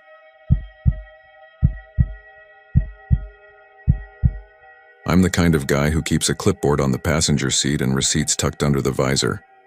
Warehouse manager for a building supplies outfit down in Conroe. I do mileage logs more faithfully than I do church. On Friday nights in the fall, we run late. Big orders to get out for weekend contractors, and I draw the short straw to lock up. The upside is a long, quiet drive north, up I-45, where the highway unwinds through the piney woods and the sky flattens out like a black lake. If it's a good night, the air smells like cedar mulch and diesel, and the radio carries a high school play-by-play from some town I've never heard of. I grew up in Madison County. Friday night football is like weather. You don't ask for it. It just comes. That night, the air had a bite to it, but not a full winter snap. I rolled out of the lot a little after 11 and took the feeder to the on-ramp, sipping a gas station coffee that tasted like cardboard and hope. I remember passing the Big Sam Houston statue south of Huntsville. Big Sam. The floodlights bleaching him so white he looked like a ghost presiding over the pines. My old F-150 hummed steady at 68, new wiper blades squeaking, for no reason on a dry windshield. On the dash, a cheap dash cam blinked its red LED. I bought it after a forklift kid sideswiped me on FM 3083 and tried to say I turned into him. It pays to have a second set of eyes. Northbound lanes weren't busy. A few semis ghosted past with their marker lights like orange beads. Somewhere after New Waverly, I caught the faint wail of a Union Pacific horn off to the west, and the radio crackled with a station out of Bryan talking about a playoff berth. Eagles up by 7, 2 minutes to go. I wasn't thinking about anything heavier than whether to stop at Buc-ee's for kolaches or push home and raid the fridge. Then, just south of the Huntsville exits, I saw him. He was planted on the shoulder where the feeder merges, in that dark gap between streetlights. Head to toe in gray, like the color of winter sky before a storm. He had a cardboard sign held flat against his chest with both hands. I didn't get the words at first. My headlights hit the silver duct tape on the edges and flashed, but I did catch the grin, wide enough to show teeth. Not crazy wide, just a little too permanent, as if it hurt to let go. He didn't stick out a thumb and he didn't step forward. He just watched the road with that grin and held the sign steady, like a kid in a school play who'd been told not to miss his cue. I passed him doing 60 and, like everyone else, didn't stop. You don't pick up hitchhikers on the interstate, not at midnight and not anywhere near Huntsville, where everybody knows the red brick of the walls unit and the razor wire you can see from the freeway. There are rule of thumbs you don't test. I kept one hand on 12 o'clock and let the truck drift an inch wider, because that's what you do when something human is standing too close to the edge of your night. The sign, as it slid from the cone of my headlights, said, "Home." That stuck under my ribs. Not a city name, not an arrow. Just home.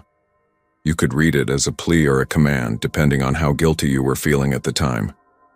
I told myself they all write something simple, something to tug, and I watched him disappear in the rear view until the taillights of a Peterbilt swallowed his little patch of shoulder dot. The highway made its lazy curve, and I let the radio fill in the silence. I remember a DJ cut in, "If you're rolling up through Walker County, keep it safe out there." One of those nothing lines that still feels like someone looked out the window at you. A minute after that, the exit sign for TX30 crawled up, and my head did that thing your head does when it thinks it saw something it couldn't have dot. Because the same man was at the TX30 exit dot same place relative to the ramp, just under the green sign. Same gray clothes, same grin that didn't move when the wind lifted his hair. Same piece of cardboard pressed to the chest with both hands. Home. He hadn't run past me. He hadn't been picked up and dropped off. There wasn't time for trickery. The highway is a straight line with nowhere to duck, and I was only 3, maybe 4 minutes past the first sighting. I told myself the obvious thing, that it was a different guy dressed the same, a pipeline of hitchhikers with some shared humor, a prank, college kids. SHSU is right there. I've seen weirder, but the hair tingled on the back of my neck anyway. The air in the cab got colder, the way it does when you've convinced yourself someone's in the back seat. I flicked my eyes, up to the rear view and checked the bench. Hard hat, clipboard, a bag from Whataburger crumpled around a stray fry. No one. The second man, the same man, didn't lift the sign any higher as I passed. He didn't step toward the fog line. He just watched me go with that painted-on smile and a kind of patience that felt older than the road dot at exit 118. There he was again, dot. By then I'd slowed without meaning to, coasting in the right lane as if the truck wanted to give me time to change my mind. The third one stood in a pocket of shadow near a reflector post, and when the headlights hit his face, he squinted but didn't move. The sign caught light, and the marker scrawl looked like it had been written over and over until the fibers turned gray. Home. Just that. He was close enough then that I could make out the stubble along his jaw. The weird part being that it wasn't really stubble. It was like frost on dark ground. White, not gray. White as if something had bleached it. From the root out dot, people talk about fight or flight like a switch. That's not how it is. My hand stayed light on the wheel and my boot stayed on the gas, but everything else inside me had already dropped into a crouch. I watched the passenger mirror like it could produce an answer. The dashcam's little red LED blinked its idiot. Blink. I told myself I should get off, pull in somewhere with lights, get a coffee, shake it off. The big Buc-ee's at Madisonville was another 20 miles up, and that was too far to stew in my own head. Huntsville proper had a few options, and I took the next exit on habit, cutting across to the feeder.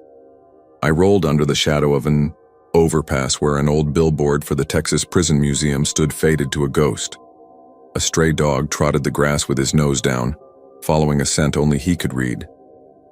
I took the feeder north and swung into a shell station with a lonely pump island and a busted-out fluorescent tube that made the light stutter like a heartbeat. I parked with the tailgate facing the highway and let the engine idle for a second, like the truck itself wanted to think it over. The shell had that trance-like gas station quiet, far radio from inside the kiosk, the freezer chest humming, cicadas loud in the trees beyond the fence. A kid in a faded Astros tee leaned on a squeegee and glanced up only long enough to decide. I wasn't buying anything expensive. I killed the engine, and that's when I looked at the dash cam screen. It's one of those cheap ones that loop records on a micro SD, and when the truck is on, the screen shows a dim live view if you tap hit.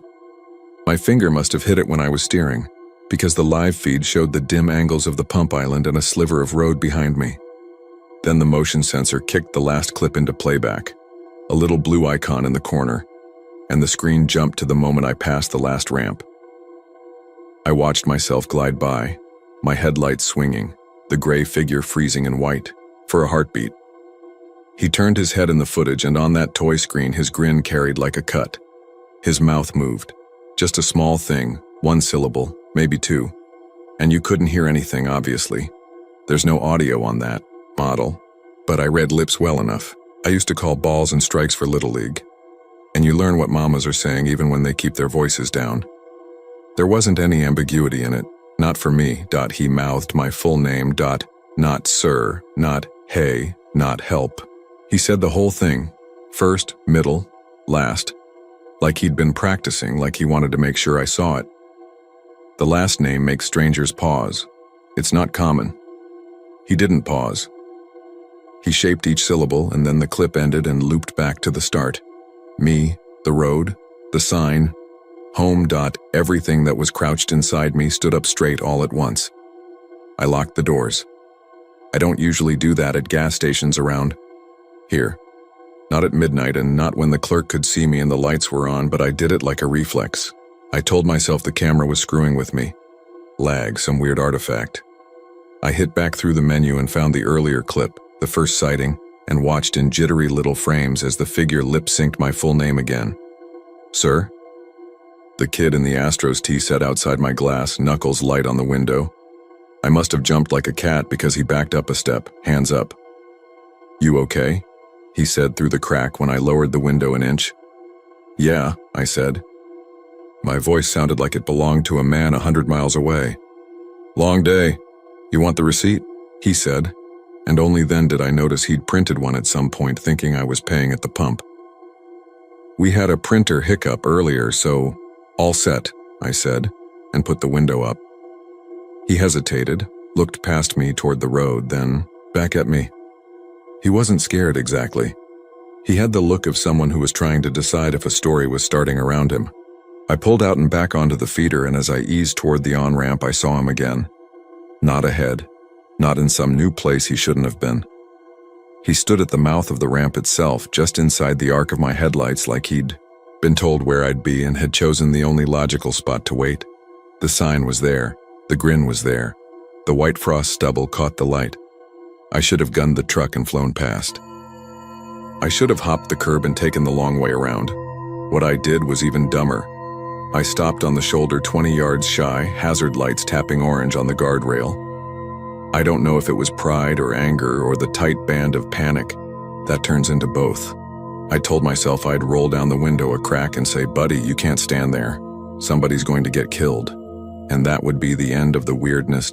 He didn't wait for the lecture. He started walking toward me the moment the F-150 stopped rocking. Not fast, not slow. That steady church aisle pace of a groom walking to a life he already decided on. As he came, the sign shifted in his hands. That was the first time it looked like it weighed anything. Not a lot.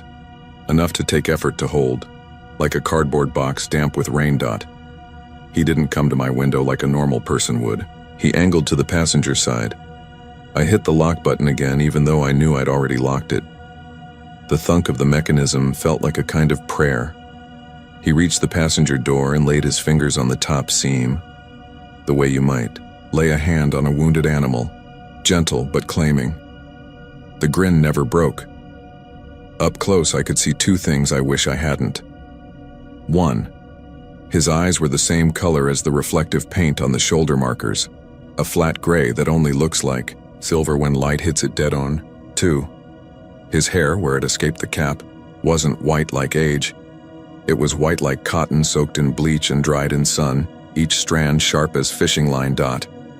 He curled his fingers around the handle and gave it the softest try, as if he didn't want to startle it.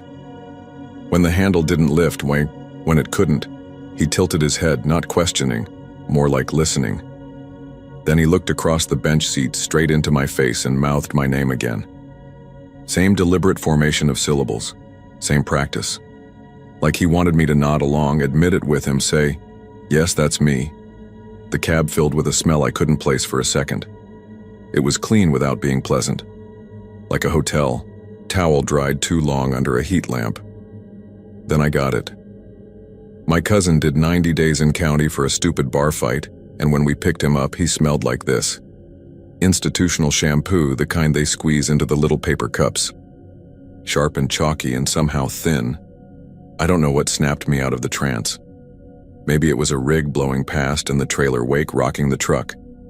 Maybe it was the kid at the Shell stepping out under the stuttering light and shading, his eyes to watch. I shifted into drive and rolled forward. The man didn't move. I eased around him wide like you steer around a mattress in the road. He turned to keep me in his face but didn't follow. He stood with the sign pressed to his chest. Home. I didn't look in the rear view. I don't know why that felt important, only that it did. I merged onto the highway with my hazard lights still ticking and turned them off when I hit 60. The radio was all crowd noise and a whistle, the last play of a game where the winner already knew he'd won.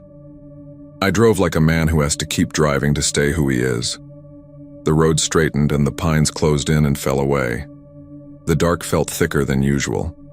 The colossal black water tank by the prison slid past on my left like a planet.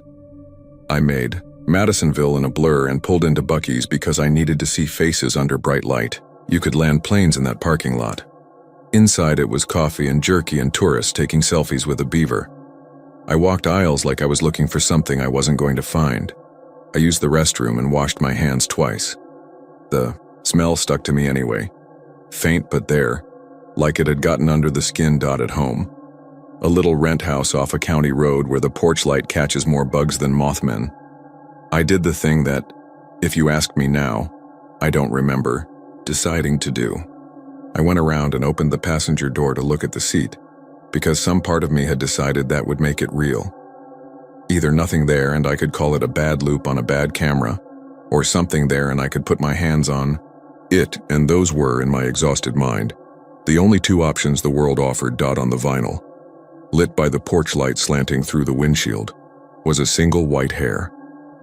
It lay in a shallow curve, almost a question mark, and it was so fine and so bright it seemed to glow.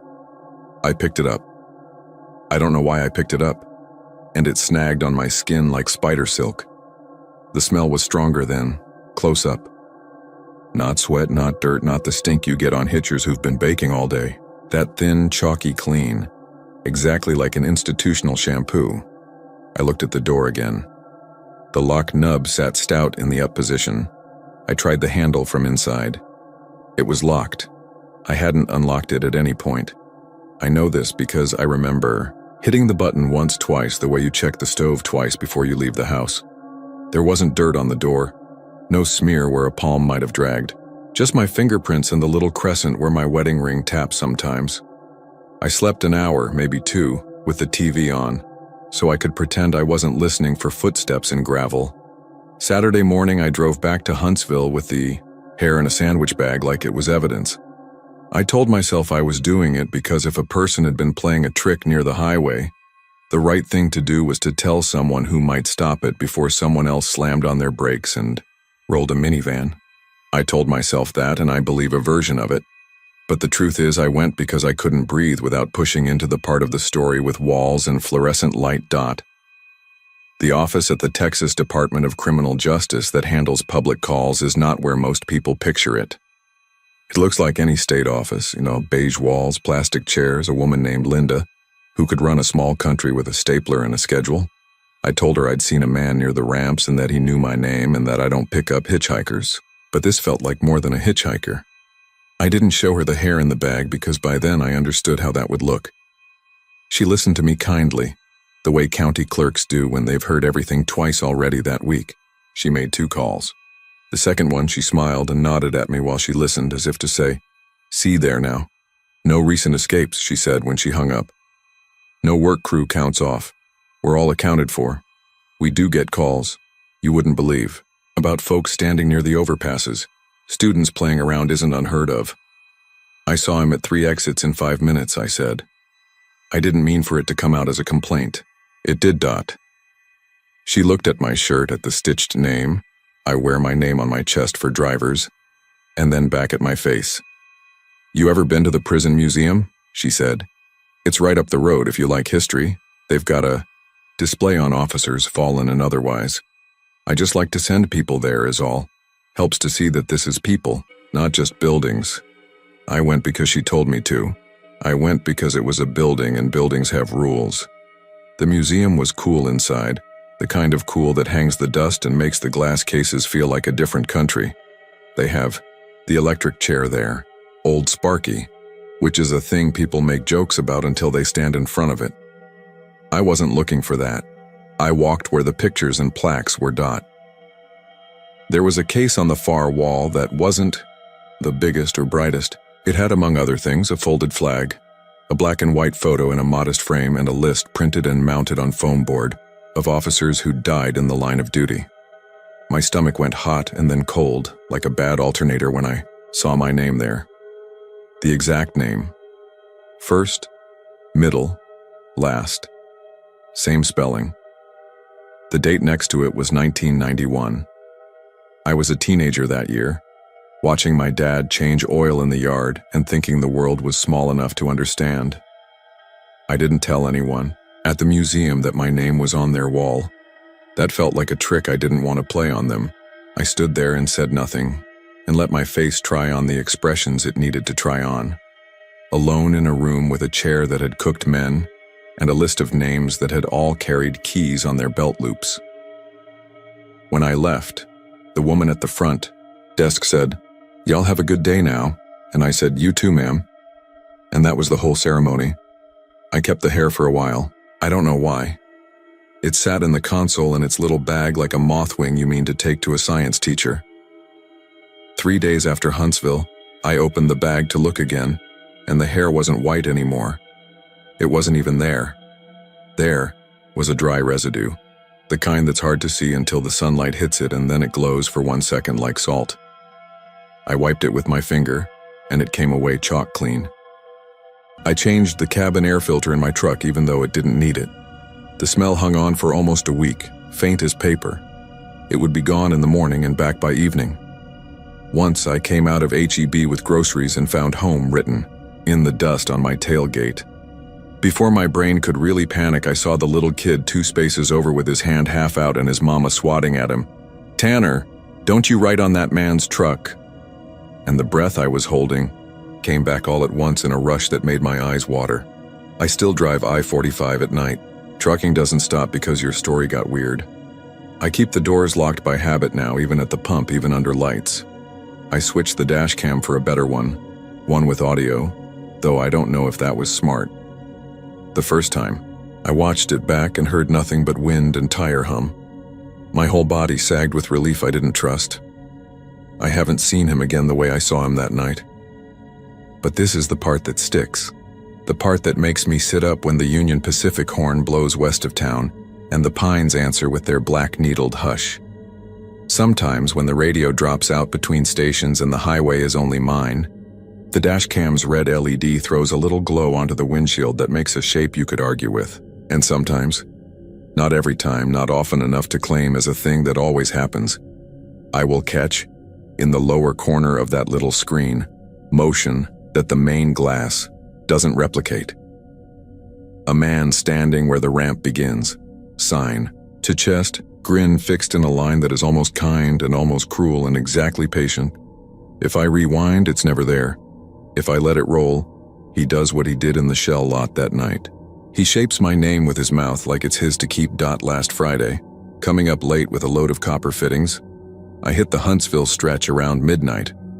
The radio out of Bryan was calling another game, and they used the word home more times than the situation required. I told myself it was because playoff brackets do that to a town's throat.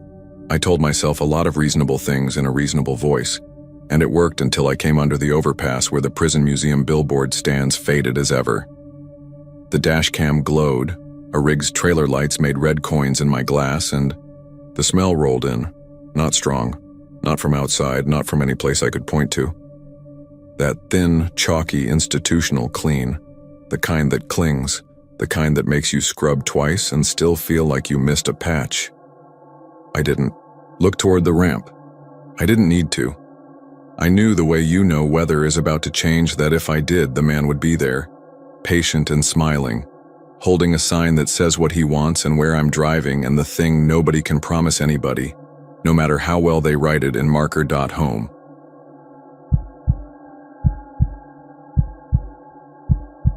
I was moving west on the old strip because the interstate felt too clean for the way my luck had been running.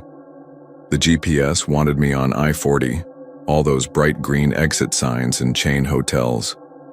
But I've always had a soft spot for roads that remember things, and the old Route 66 through Amarillo, 6th Avenue where it kinks and Amarillo Boulevard where it straightens, still carries the weight of 1,000,000 tires and 1,000,000 stories. The wind out there never sits still. It's like it's looking for something. It comes through the panhandle as a constant low note, carrying dust and the smell from the stockyards and sometimes the sweet, metallic odor of a storm brewing somewhere you can't see. I'd stopped earlier at a Tootin' Totem to top off the tank and grab coffee that tasted like burnt pecans. The clerk, a woman with a Dallas Cowboys hoodie and tired eyes, told me Friday nights were quiet on the strip when there was a home game. "Y'all just missed it," she said. "Sandy's in Tascosa. Dick Bivens was lit up like Christmas." I could hear distant cheers in her voice even after the stadium lights were already dark and the band buses had rumbled past. I hadn't planned to stay. I was running a few days behind on a delivery gig that didn't technically exist on paper. Just me and a vinyl-seated two-door with a trunk full of spare parts and a patchy work history that looked better under sodium streetlights.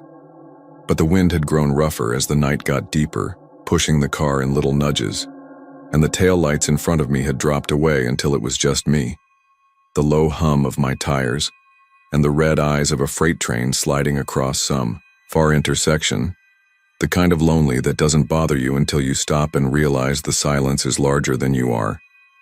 I passed the golden light and thought about a burger, but the chairs were up on the tables, and the neon beer signs were dark. A silver diner farther down had a neon PI sign still buzzing, half the letters caged under cracked plastic. No cars outside.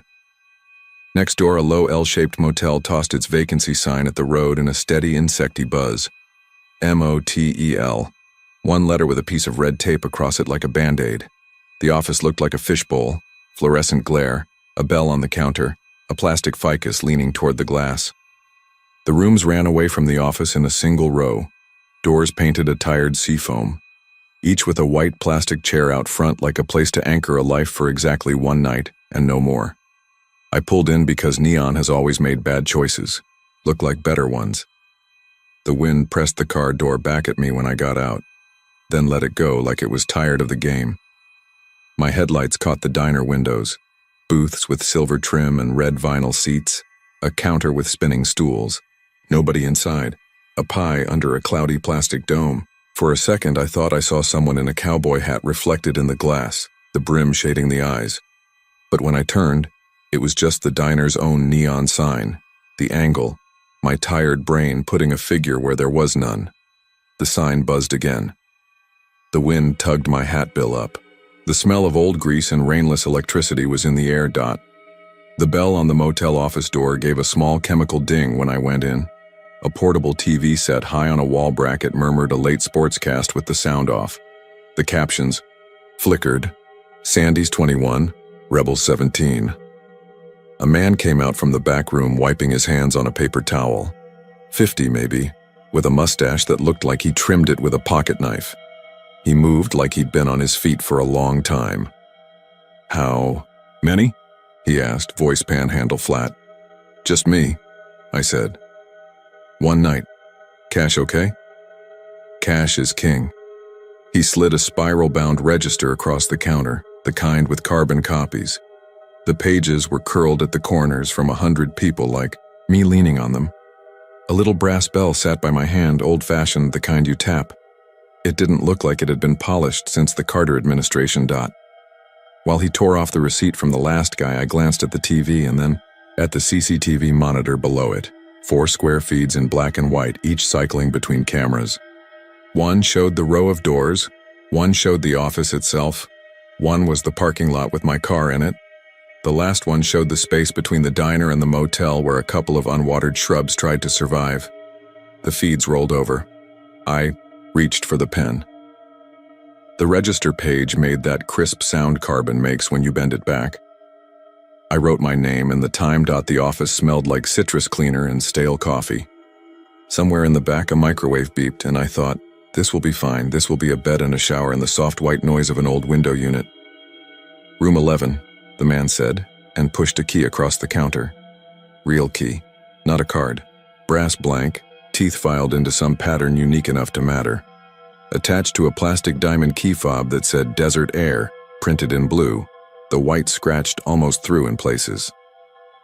Ice machine is on the N by 13.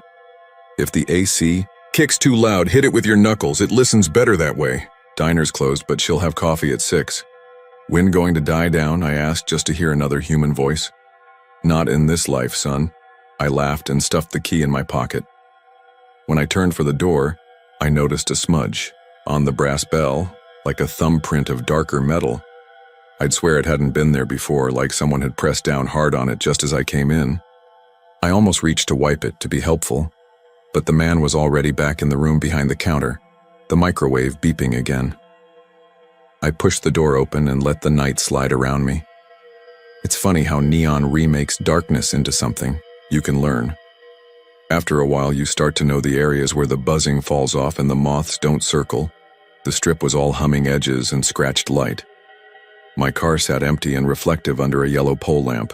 The diner's pie sign blinked slow like a sleepy eye. The motel letters crackled. The wind moved garbage across the lot in little runs. Somewhere downshifted a motorcycle on 6th. Farther off, a train horn gave that long, short long, the one you can feel in your chest bone.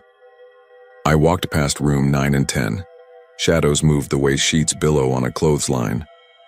The old concrete had those river-like cracks black with oil and rain, though there hadn't been rain for days. That's when I noticed the hat again. No, not noticed. Felt.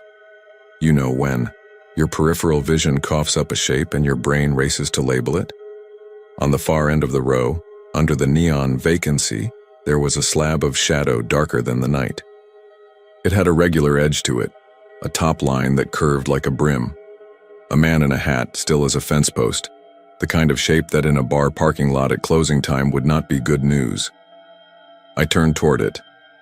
The neon strand above me crackled and popped, dipping the world for a heartbeat. When the red came back, the figure wasn't under the vacancy anymore. It was under the motel's just. Shifted. No sound. No footsteps that I could hear over the wind and the neon whine. 20 feet closer. I told myself it was a trick of the signs. Old transformers can create a strobe thing, make you think you're seeing movement when you aren't. I told myself whoever that was had simply taken a step while the light hiccuped. I told myself a lot of reasonable things in a very short time. I started walking again, the rubber on my soles making that white noise hush on the concrete. I could feel that shape trying to take up more space behind my shoulder blades. My hand went into my pocket for the key and found the plastic fob. The diamond swung side to side with the motion of my fingers, just enough to make a click against the key. When people talk about fear, they talk about adrenaline and tunnel vision. For me, it was the opposite. I noticed everything. The drip of a leaking spigot by room 12, the faint smell of cigarettes from somewhere, the grinding click a cicada makes even this late in October, the tiny polished spot where 100 thumbs had lifted the latch on room 11. I glanced back, pretending to check the parking lot. The PI sign was now haloed by that same hat, the brim distinct against the neon like a cutout against a fire. Closer. The E blinked, and when it lit again, the shape had moved. Now it stood under the motel letters nearest me, the brim tipped down, the body still a slice of absence you read by what it hid. "Hey," I said, like that was going to establish the rules. "You need something?" The sign above me snapped, once, twice, and the sound made my teeth tingle. I took 2 quick steps to the door of 11, slid the key into a lock that resisted like old grudges and shouldered inside. I put the chain on, which felt like putting a Band-Aid on a gunshot, but made my hands have something to do. The room smelled like bleach and the ghost of other people's cigarettes. The window unit woke up like an old dog, wheezing and then settling into a gruff pant. One lamp worked. It put a pool of buttery light on the little round table where someone had carved initials with a pocket knife. There were 2 beds with bedspreads so patterned they looked like migraines. The bathroom light took a second to blink on, then settled into steady. I stood just inside the door, listening. Outside, the wind, the neon, a freight rolling somewhere east toward Groom, the muffled rattle of ice in the machine when someone else hit it. No footsteps, no knock. The TV came on to a local weather, guy talking about a cold front heading down from Dalhart, his tie a panhandle shade of sky blue. I turned the volume down until his mouth moved without sound. A roach, no, a beetle of some kind, came out from under the fridge and reconsidered its life choices. I laughed once, sharp, more like a cough dot. When I went to set the key on the round table, I realized my name had followed me, not just in the register. The little carbon sheet, paper as thin as an onion skin, was stuck to the back of the key fob. My name backward faint. The letters pushed into the page so hard they'd impressed the copy beneath it. I peeled it off and laid it flat. My handwriting looked more decisive than I felt. Time, 11:43 p.m. Then, under it, the next line, the same name again, same block letters, same quick slant on the capital J, same little notch on the R like I always do. Time, 11:45 p.m. 2 minutes apart, the same hand. I remember thinking, what a dumb little mistake. He must have flipped the carbons wrong, but the times? No, I thought. No, I'm tired. I must have looked at the wrong line. Someone with the same name. There are plenty of us out there living on a first-name basis with roadside America. I put the carbon on the TV stand and told myself it would be funny tomorrow. I told myself a lot of things in there too. It would be easier if this was the part where the door banged or the window shattered. It didn't. The fear came on like a fog, softer, deeper, and it took my landmarks away. I tried to call a friend, just to hear an anchor, but the call rang twice and went to voicemail. The little clock by the bed had a red LED eye, and it blinked 11:51 at me, as if it were important that I noticed the minute tick. I lay back on the bedspread and stared at the ceiling, the pattern of old leaks like constellations only I could see. The AC grumbled. The wind touched the aluminum frame and made it tick, a cricket of metal. And under all that, the bell, a soft ding, not a knock, not a door. The bell on the counter out there, the brass one with the thumb smudge. A tap, like somebody had put their finger down to get service. The sound came thin through the wall and the gap under the door, but it was unmistakable. One ring, a pause. Another. I sat up so fast the bed frame sobbed. There was no reason for it to shake me like that. It's a motel. People ring bells. The clerk will answer. Except I had just watched him close up behind the counter, and the strip was empty, and I hadn't seen another car pull in. I went to the window and peeled back the curtain an inch. The parking lot was a painting. My car, the yellow pole lamp, the pool of light by the office door, bugs doing their drunk little orbits. The CCTV camera under the eave stared down blind as a cataract. The bell rang again. I told myself to stop, being a coward, to go out and ask the clerk for an extra towel just to prove the world was still made of normal things. But when I slid the chain off and turned the lock, the doorknob was cold enough to shock. The neon buzzed and dipped once.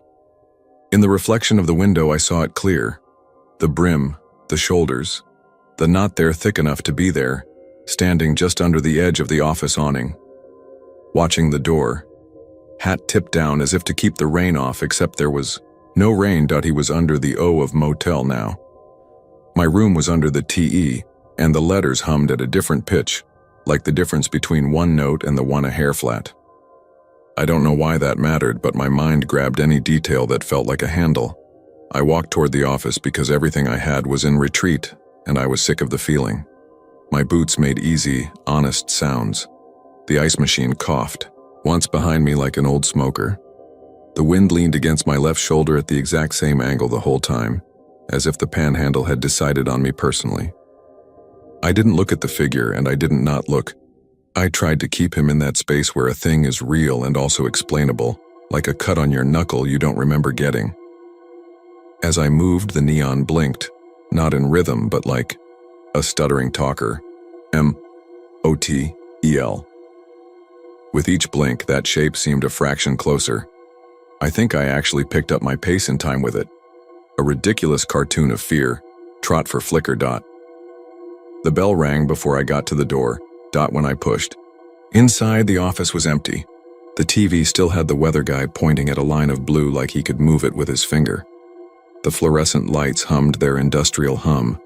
On the counter, the brass bell rocked, very slightly, as if it had just been touched. The dark, Thumb smudge on the cap of it looked like it had been pressed deeper, the oils layering like tree rings. I put my finger on it automatically and immediately hated the fact that I had done that. The way it felt both warm and cold, like metal that had been in a mouth. "Hello?" I called, forcing cheer into my voice like sugar into bad coffee. "Got any extra towels?" From the back, the microwave dinged like a smaller bell answering the big one. The clerk came out with a paper bowl and a plastic spoon. He looked at me, then at the bell, then at the CCTV monitor. The cycling feeds framed us in grayscale. In one square, there was the office with the two of us in it. In another, the long row of doors with no one there. In the third, the parking lot with my car, the only car. The diner beyond it, blank-eyed and patient. In the fourth, that space between buildings where weeds caught candy wrappers and let them go. He set his bowl down without taking his eyes off the screens. "Thought that was you hitting the bell?" he said. "I didn't touch it," I said, lying with the speed of embarrassment. "I just came in." He looked down at the register then. Little habits, little checks. He slid it toward me, more with his eyes than his hands. The carbon was still there, my name twice, 2 minutes apart, in the same hand. The top page had the same. I could feel the air in my throat getting thinner, like altitude. "I only signed once," I said before he even asked. It sounded wrong. It sounded like something a liar says when they haven't figured out the lie yet. He didn't accuse me. He didn't joke. He ran his finger down the CCTV control and rewound the office feed a minute, 2, 3. It clicked through time in little stutters, our shapes jumping backward. He let it play. We both leaned in. The office door opened. I walked in, alone, hands empty. He came out of the back, wiping his hands. I took the pen. I wrote my name. He turned, reached for a key. The door opened again. I walked in. Again, same jacket, same hat, same tired shoulders I recognized, like you recognize bad posture in an old photograph. The me on the tape didn't see the me that had arrived first. The clerk didn't look up. The bell on the counter gave a tiny quiver as if a finger had brushed it. The me who had come in second lifted the pen, bent over the register, and wrote my name exactly where I had already written it. The timestamp number on the cheap digital clock on the wall ticked from 43 to 45. The same hand set the pen down. The same shoulder twitched. The same hesitation before reaching for the key. The same moment when I wiped my thumb on my jeans because the pen had burped ink. I began, and the word was the noise a tire makes when it skids but doesn't catch fire. He didn't take his eyes off the screen. He ran the other feeds back. Out on the strip, the row of doors flickered like a heartbeat seen through skin. In the corner camera, the space between buildings lit up and went black with the flare of the diner sign. There, under the neon, under the M, the shape stood, visible like a piece of negative space in a photograph when your eyes finally adjust. The brim cut a piece out of the light behind it. The shoulders erased a sliver of the painted cinder block wall. It didn't walk. It didn't swing its arms. It simply existed closer and then closer again each time the neon took its breath. "I've had drunks, I've had tweakers," the clerk said, voice too calm, like he could keep the room ordinary, by refusing volume. "I've had folks take a swing at me for telling them the pool's closed in October, but I've never had a man come through twice without opening the door once." The bell gave a small, hard ring right then, not in the recording, in the room. Both of us jumped like a current ran through our shoes. The brass cap of the bell spun on its stem half a turn and then settled like something had lifted its hand off it reluctantly. We both looked at the door because not looking would have broken something that might still be fixable, in the little fishbowl of the office. Our faces reflected in the glass, and in those faces I saw how white my own eyes had gone, how much space there was between my ribs for a heartbeat to bang around in. "I think I'll just grab my things," I said, because people say dumb logistical things when they're scared. "Head back out." "I won't charge you," he said. He gestured in a circle that meant everything all at once. "Be quick, be careful, be gone." I stepped out into the night and it had gone somehow quieter. The wind was still there, but it had repositioned itself, like a person on the other end of a couch scooting closer. The pie sign across the way made a long blink, off long enough for your night eyes to start to work, then on again with that insect hum. In the between, under the blank, the hat brim was suddenly in front of room 8. When the neon came back, the shadow wasn't there, and the world felt like it had shifted to a fraction of an inch off true. I walked faster than the dignity of a man my age generally allows, and my key hit the lock of 11 with a metallic tick and then an ugly clatter because my hand had started to shake in small wristy movements. The door opened into that room smell. Bleach, air conditioner, dust that has seen too many boots. The TV's light made the curtains glow a little. I grabbed my bag and my charger and my coffee cup, and then stood for a second because I could feel something for the first time. The sense of being observed not by eyes but by the attention behind them. It was like feeling weather change on your skin. Not a draft, not a temperature drop, but a shift in the pressure of the world out in the lot. A long BNSF freight moaned like a church organ. I stepped back onto the walkway, shut the door behind me as if closing it could pin the story down to this room and this night and not let it ride with me. The shadow was under the OT now. I didn't look. I didn't have to. There are things you know by their absence. Sound swallowed, light bent around a hat brim. When I got to the office, the clerk had the CCTV feed paused on a frame of me coming out of my room. In the frame, over my left shoulder, the brim was so close you could almost see the crown of it, the crease through the center where a hand had pinched it 1,000 times. The neon drew a thin red line along the edge of the brim the way a knife catches light dot. He looked at me once and I understood we were even. A secret traded for a secret. He slid my cash back across the counter without looking at it. I didn't argue.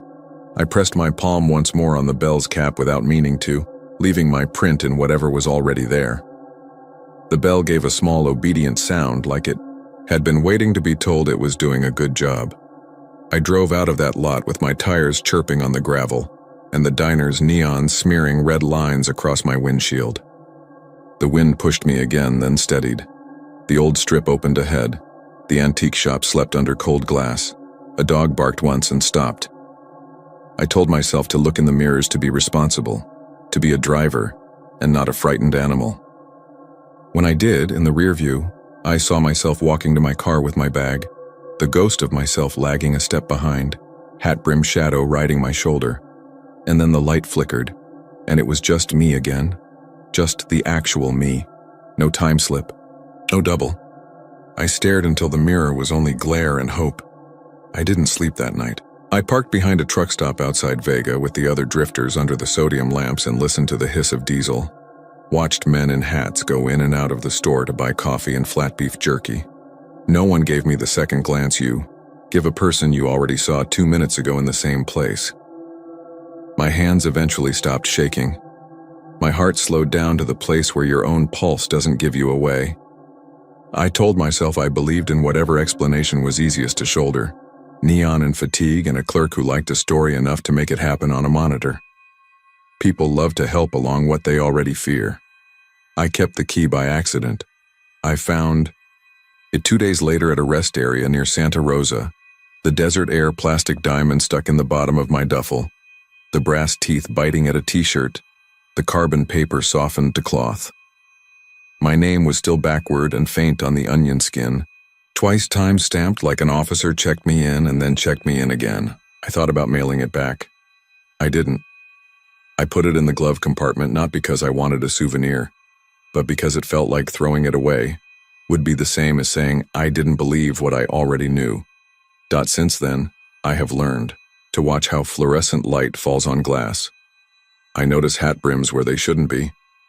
It's small things. A reflection in a window in Tucumcari where for one blink I saw the slope of my own shoulders ahead of me by a step. A bell in a gas station out past Adrian that rang once just as I put my hand on it, and the clerk looking up like he'd heard it before I touched it. A Friday night in late fall when I drove past a high school stadium. Another town, another set of boys under lights, and my rearview mirror showed the stands filling and emptying the same faces in the same order for a second like time had caught. A stitch. I'm not saying I was followed. That would be easy. This is harder. It felt like a part of me had been allowed to arrive in places a breath ahead, a shadow of intention that got up from where it sat and decided to become weight. That night on the Amarillo Strip, the neon blinked not to signal open or closed, but to count how many of me were willing to walk under it. There's a difference. The last piece, and then I'll be done. A month after Amarillo, I was back east, 1,000 miles and a couple of lives away, beside a highway that has never known the taste of Route 66. I had a porch light that came on for cats and wind, a cheap little white plastic bell glued to the counter for when my nephew played store. I woke around 3 to the sound of the porch light clicking on, and then the bell, one clean ring from the kitchen in the dark. It made the hair rise on my arms, not because bells in kitchens aren't supposed to ring in the night. They do for bad reasons and for no reasons, but because the ring was the same pitch as that brass cap in that office. And then, through the blinds, a band of light swept the room like something driving by slow and then stopping. I lay very still and listened to my own heart, and to the wind scraping the porch rail, and to the train far off where there isn't one. And I told myself I would get up in a second. I would go stand at the door like a person does when they are done with being afraid. The light moved on. The bell did not ring again. In the morning, there was a faint smudge on the plastic top of the toy bell, an oval the size of a thumbprint, darker than the white, as if metal had pressed there and oxidized something that isn't supposed to oxidize. The CCTV the motel clerk saved. He said he kept every tape for a week in case of trouble. I never saw again. Maybe he watched it the next day in sober daylight and laughed and rewound and decided he'd seen what he expected to see. Maybe he posted it online and it became a screen full of strangers explaining angles and frame rates and power surges. Maybe he put it in a drawer with a handful of room keys and a weird ceramic ashtray and forgot it there until a different night when the bell rang on its own and the wind at his window made promises. Or maybe he rewound it and let it play and watched the door open once for 2 entries and didn't think, well, that's a trick, but thought, well, that's a person having to follow himself where he's already been. I can't prove anything. All I have is a carbon sheet with my name twice, a motel key that opens nothing I should ever want to go back to, and a habit of watching neon until it blinks, and then not moving until I'm sure I haven't arrived somewhere a few seconds ahead of myself. If you go down the Amarillo Strip and you feel the wind push your shoulder and you hear a bell ring, when you haven't yet decided to go inside, you don't have to make a big thing of it. Just move steady. Don't look too hard at reflections. If you can help it, and if you sign your name, press light. You only want to sign it once.